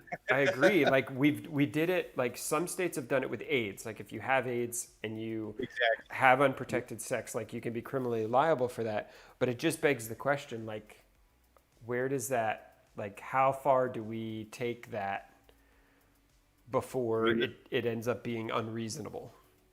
I mean, the whole thing comes down to willfully doing something. Sure. If you willfully do it, then yes, you're liable now. Right. And for stuff like vaccines, if you're choosing not to get your kid vaccinated, like it's pretty obviously willfully. But I bet the vast majority of Americans would see not vaccinating your kid very different than sleeping around after you have AIDS. Even though from a practical standpoint, I don't know that I see any technical difference at all. I don't see the difference either. Your rights as a person are completely your rights until they start infringing on mine. Yeah. So let's talk about pregnancy. Uh-oh. Right? Like that's where like the slippery slope part of it ends up being so interesting, because there are things that kind of fall logically into the same category where is that a precedent that anyone wants to set?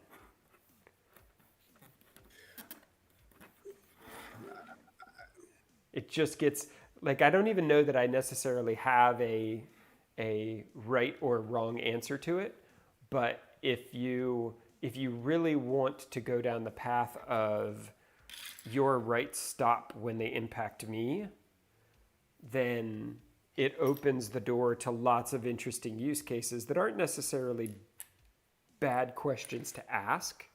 But So how would you apply that on the pregnancy front? I mean, if someone tampers with birth control, I think you should just go straight to jail. Like I feel like if you are committing a criminal sex act and someone gets pregnant, I feel like that should be like a 10x multiplier. Like, what about even just basic STDs? Like, if you give someone an STD, should you go to jail for that? Like, if you didn't disclose beforehand that was something that was going on? Again, I'm back in the situation where once it's willful, then yes. Yeah.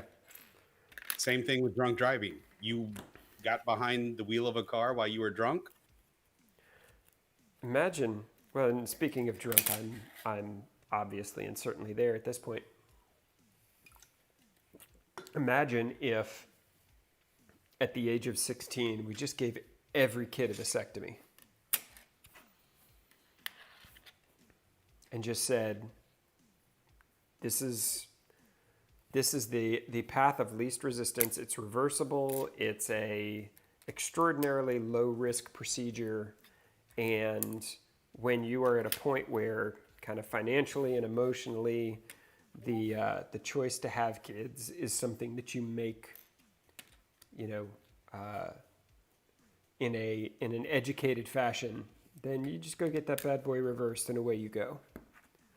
But then you run into the situation, okay, who makes that decision if Yeah. you're financially stable and all that? Then that becomes closer to, that becomes a whole lot different. I am not opposed to the thought process behind it. Just like I don't think that people below a certain IQ should breathe. But that being said, Yeah, they're humans too. What do you know? Yeah, I don't even remember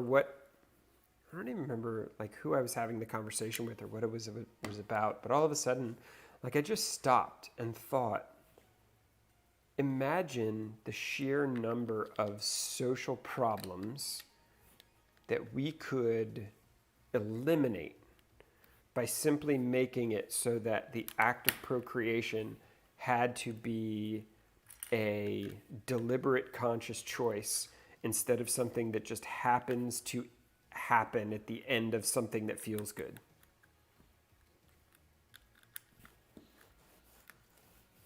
Like think about the the healthcare benefits. Think about the educational benefits. Like there's so many things that kind of putting the onus of responsibility for pregnancy directly on the individual who controls the thing that gets people pregnant, that we've just never, like no one has ever just come out and said, like, why wouldn't we do this? Just kind of amuses me. yeah, I mean, if we could come up with some sort of way, from just I guess a scientific approach that could guarantee, turning it off or turning it on Right. chemically, don't have to worry about. Yeah, chemically scares me. That's Chemically what we've scares me. done for women for years, though. Right. No, I agree. Well, but honestly, I think that we're finding out that really sucks for women too. Yeah. Like let's manipulate your hormones, with all of this extra shit that we don't really know what it does long term anyway. Like now that we're starting to find out what it does long term, I don't blame women at all for looking at hormone-based birth control and just being like, go get the fuck out of here. That's not how this is going to work. Yep. So imagine if it was just something mechanical, like something that the turning off and turning on.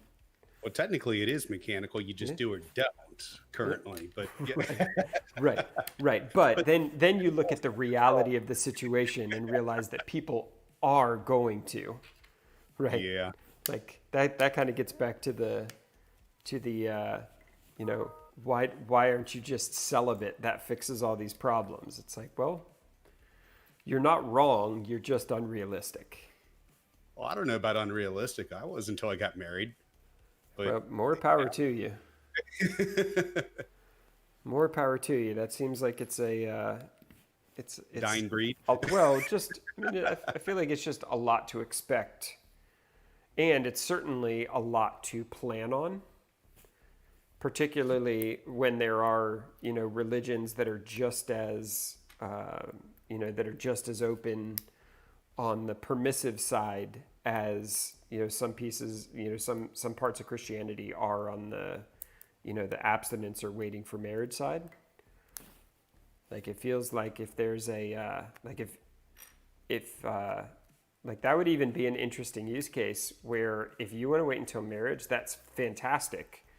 Like if you conceive a child outside of wedlock, now like there's a civil penalty for that. Like whatever that would end up being.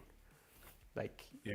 if that's the path that you want to pick towards the ultimate goal, which is we're not going to, we don't want the state to largely be, the taxpayers to largely be burdened with the the costs of these types of things, and you choose a different path to get there, like I don't think I see any problem with that.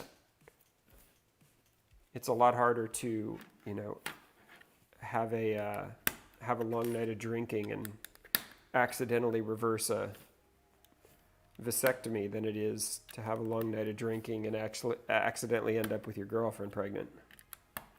No, I get that, but that's also probably one of the reasons why I've never been drunk. Yeah, there you go. See, and again, that's another one of those. Like, there are lots of ways to get to the end result of happy people and efficient societies. And Whoa! Nobody said I was happy.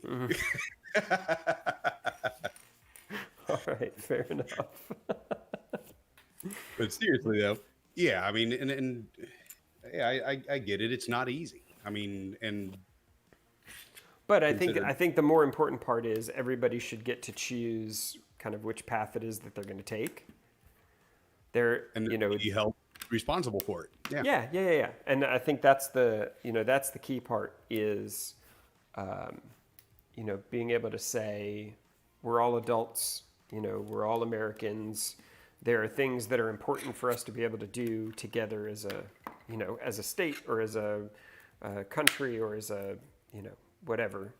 And these are the ways that we can get there. And if you choose to go this other path, that's perfectly valid, but your accountability, your legal accountability doesn't change just because the path that you chose to use means that it is dependent on your willpower to solve things rather than not. Yeah, it all comes down to that responsibility, and and I'm completely with you. If you just either way that you decide to go, you should be held responsible for it. Yeah, and some people are good at that. Like I was very much on bandwagon never having sex until I got married, and then things change and you end up in different places, and I got lucky and never ended up having any issues with that. But just because that was the route that I took doesn't necessarily mean that the outcome isn't still my responsibility. You know what I mean? Right. All right, now what are we doing here? We're gonna do this one.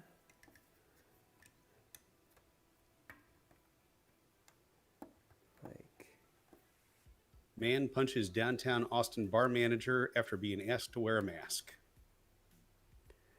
These things confuse me. It's just like, are you really that stupid that, or even one, just that you're not wearing one? Yeah, just that aggressive. Like, at what point does being asked to do something, for the rest of our good, and end up being violent about it?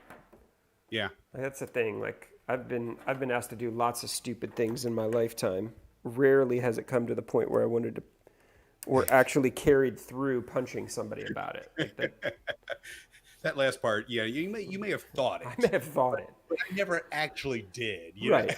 As a reasonable functioning part of society, punching people tends to be frowned upon. All right. Did I miss one of these? There's a red. All right, the only place the red part goes is right there. And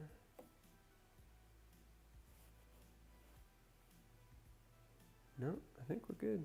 All right. I hate looking up stuff on Amazon and then receiving emails about, we think you might be interested in this for the next 2 weeks on that. Yeah. I hear you. All right, I have finished bag 8, and I'm going to go grab some dinner, and then I may jump back on. There's only 2 bags left, so I may jump back on and finish this one up here in a little bit. If I do, I'll drop something in Discord. Sounds good. Looks amazing so far. All right, man. Appreciate it. Good to talk to you. Likewise. All right, later.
All right.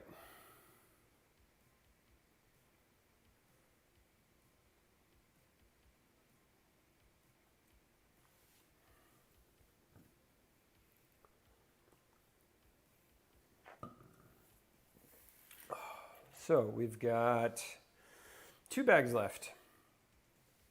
And they don't look like particularly large ones. Let's grab this one first. Bag number 9. And it looks like we're putting together the laser turrets, because even just looking through the bag, I can see a gigantic number of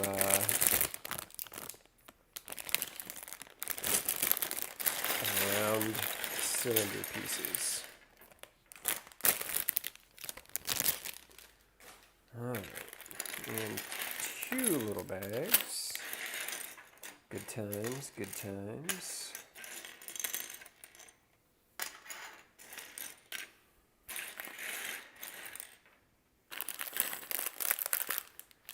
We'll empty these out over here. Like that.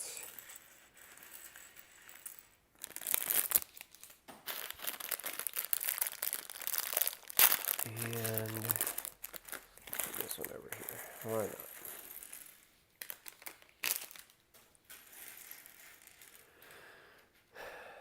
Okay.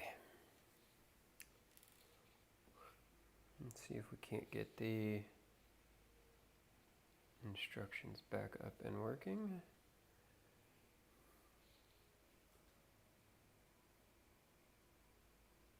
There we go. All right, so we are on, oh, we got to go to a whole new page. Never mind. This is one of those ones where, for whatever reason, they had 3 different booklets and split it up that way. No idea why.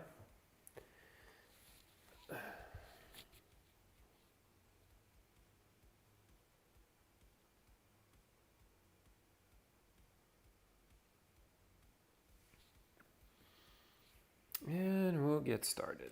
Looks like we're gonna do this 4 times. So I might possibly have had too much to drink to make this work, but we're gonna try to build all 4 of them at once. 1, 2, 3, 4.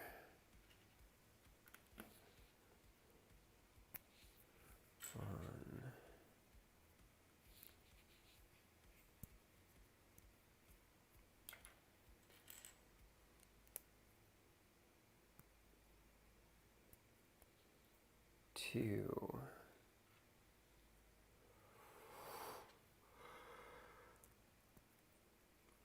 3,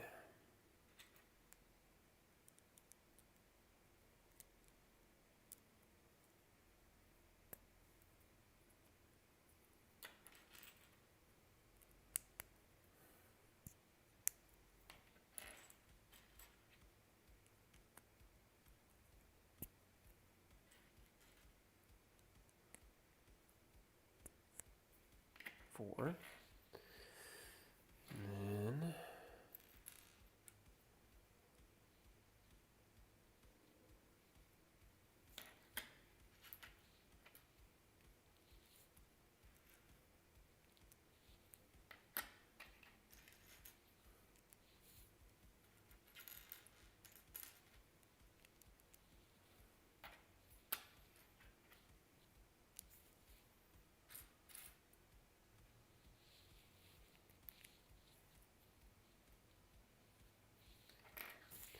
2, 3, 4.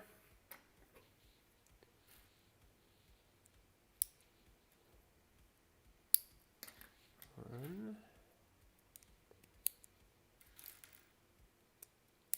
2, 3,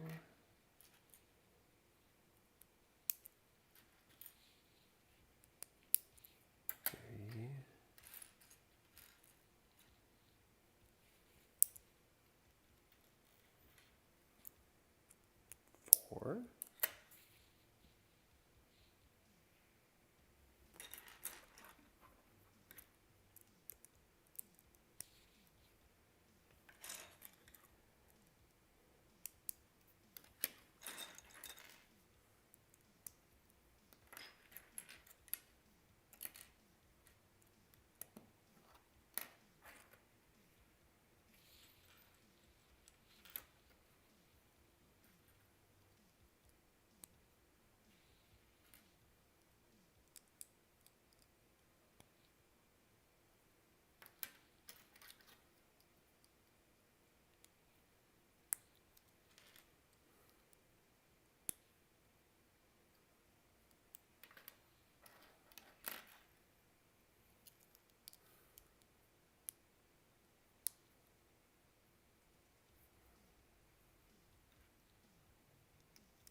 these are going to go on the back here somewhere. Let's see.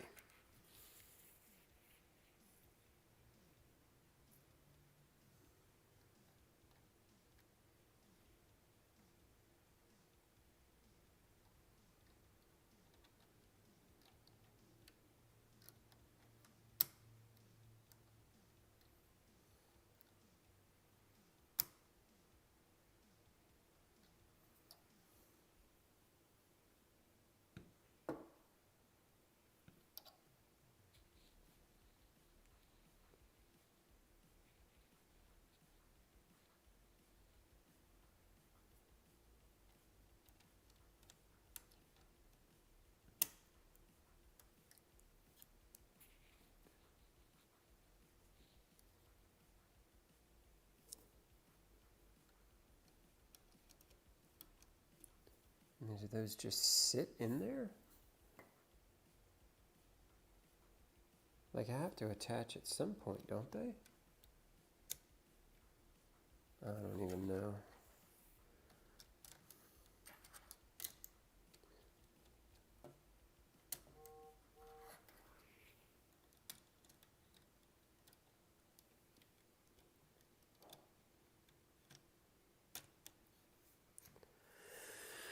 I'll let those go then.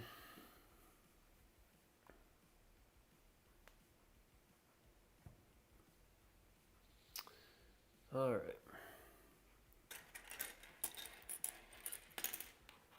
1, 2.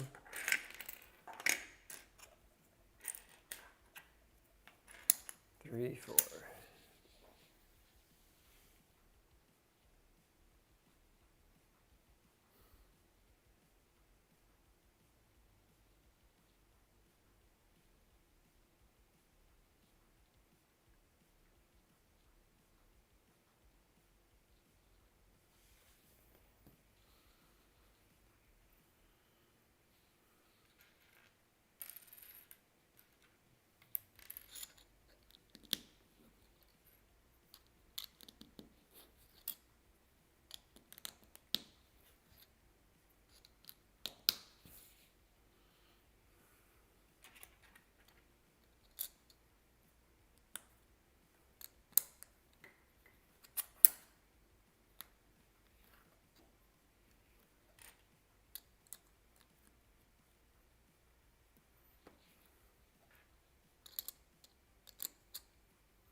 Jesus Christ.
All right.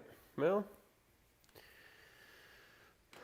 I guess the good news is that we are more or less done.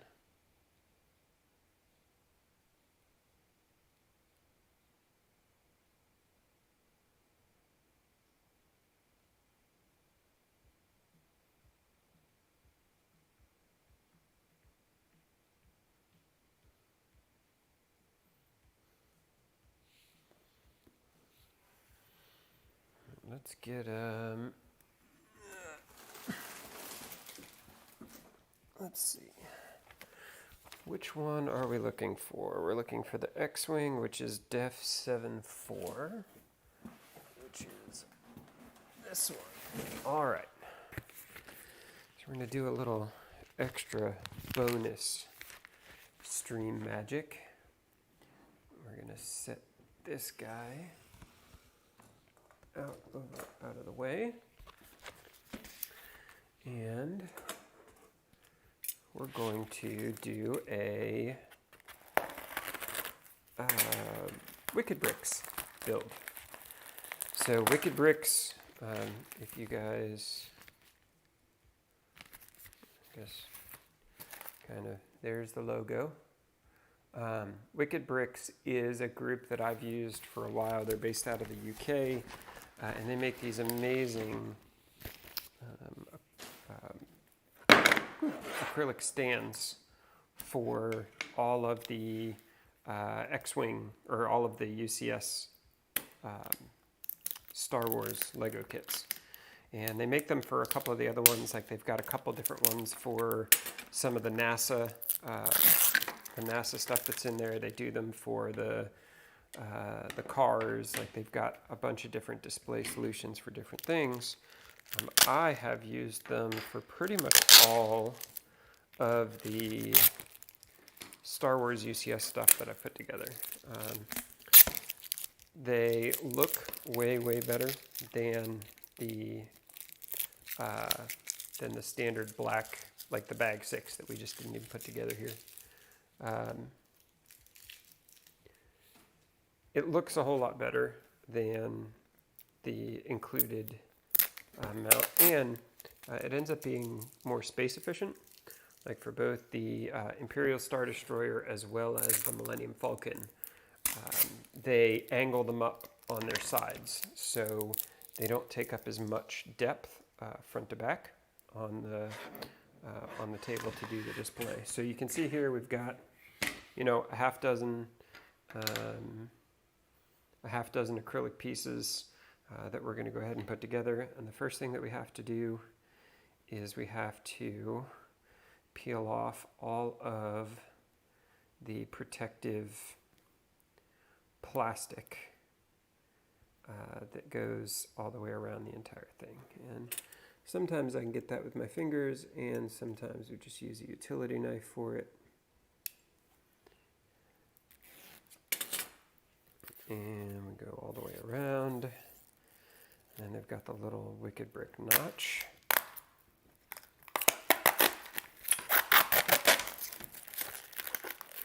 Pull that whole thing up like so.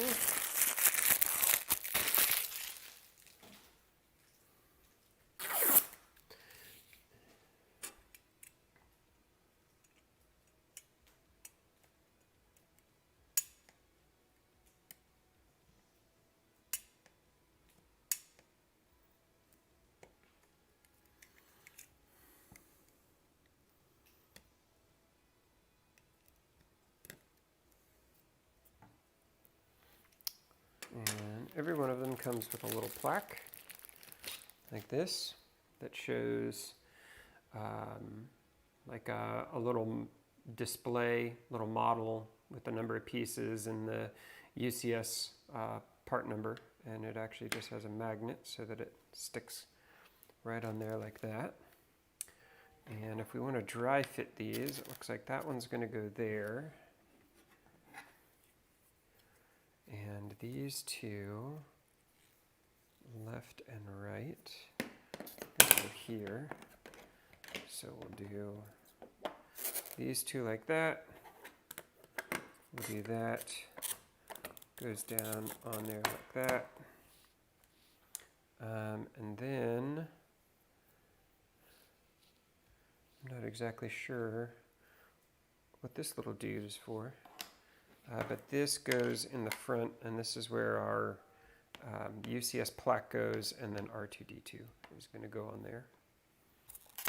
So, not too hard to put together, but it's really high quality plastic, and they do a good job of protecting it in shipping by putting the plastic casing on it like that.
So we've got our two pieces on the side.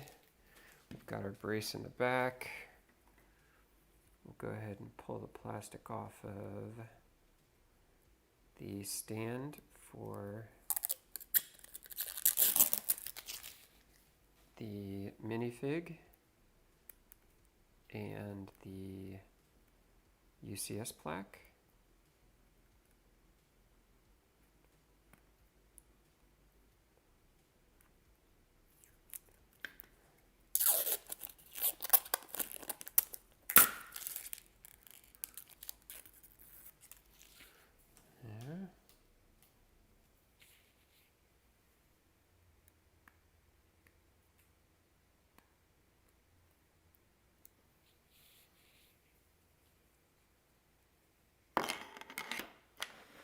Now, put it together.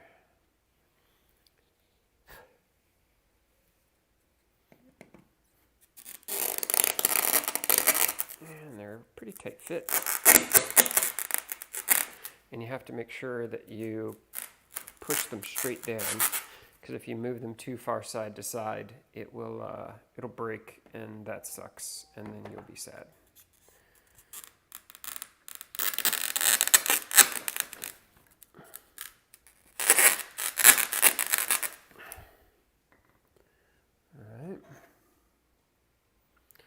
And as a hint, one side of this, so like this piece, the etching that's on it is done from one side, and that's always the side that faces out. So it makes it a little bit easier to figure out kind of what the inside is and what the outside is when you look at the etching that's on it.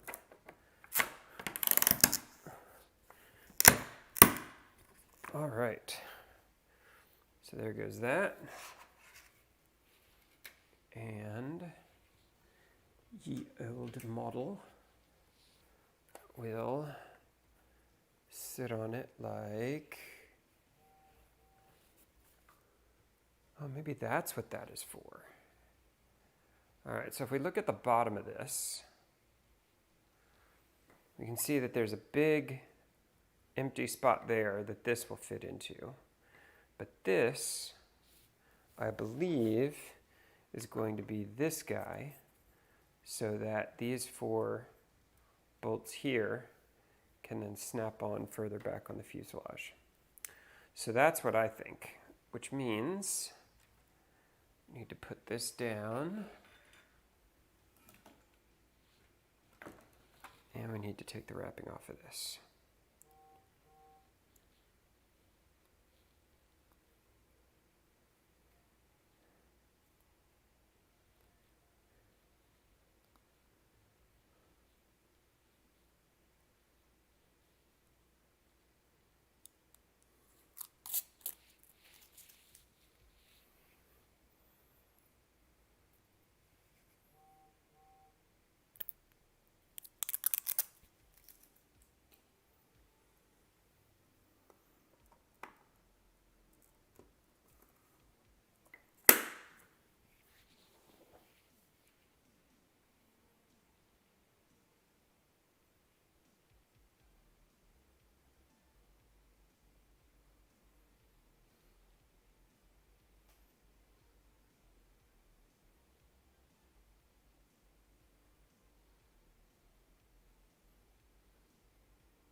All right, let's see if we can do it.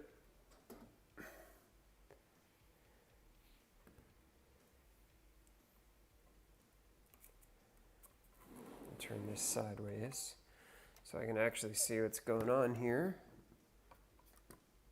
And you go there.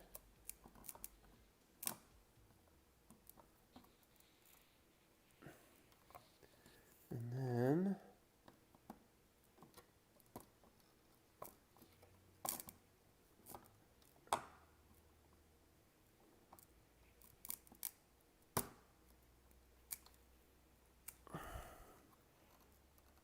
you go there. I think that's it.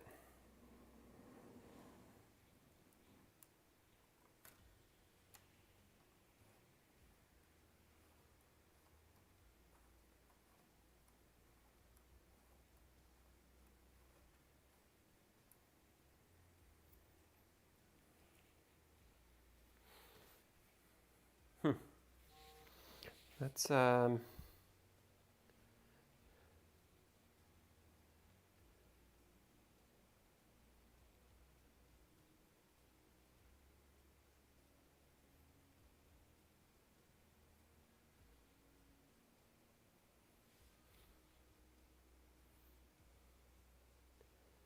goes in the streaming folder.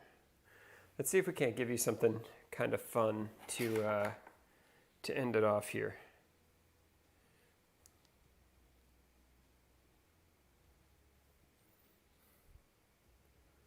I'm going to do, okay.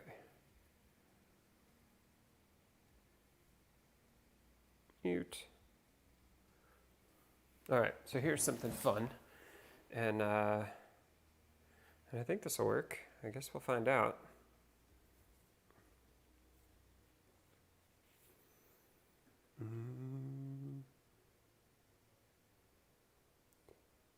You. Look at that. All right. So here's what the final assembled piece looks like. And you can see we've got it on the Wicked Brick stand. Down here like this. And if we turn this guy, you can kind of see the angle that it's sitting on. It looks like it came out pretty well. So I think all in all, I am pretty happy with it. R2 says that was pretty cool.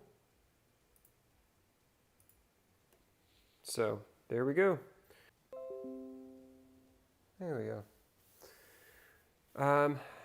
I think we got the whole thing done. Got the build done about 7 hours. Took an hour off for lunch.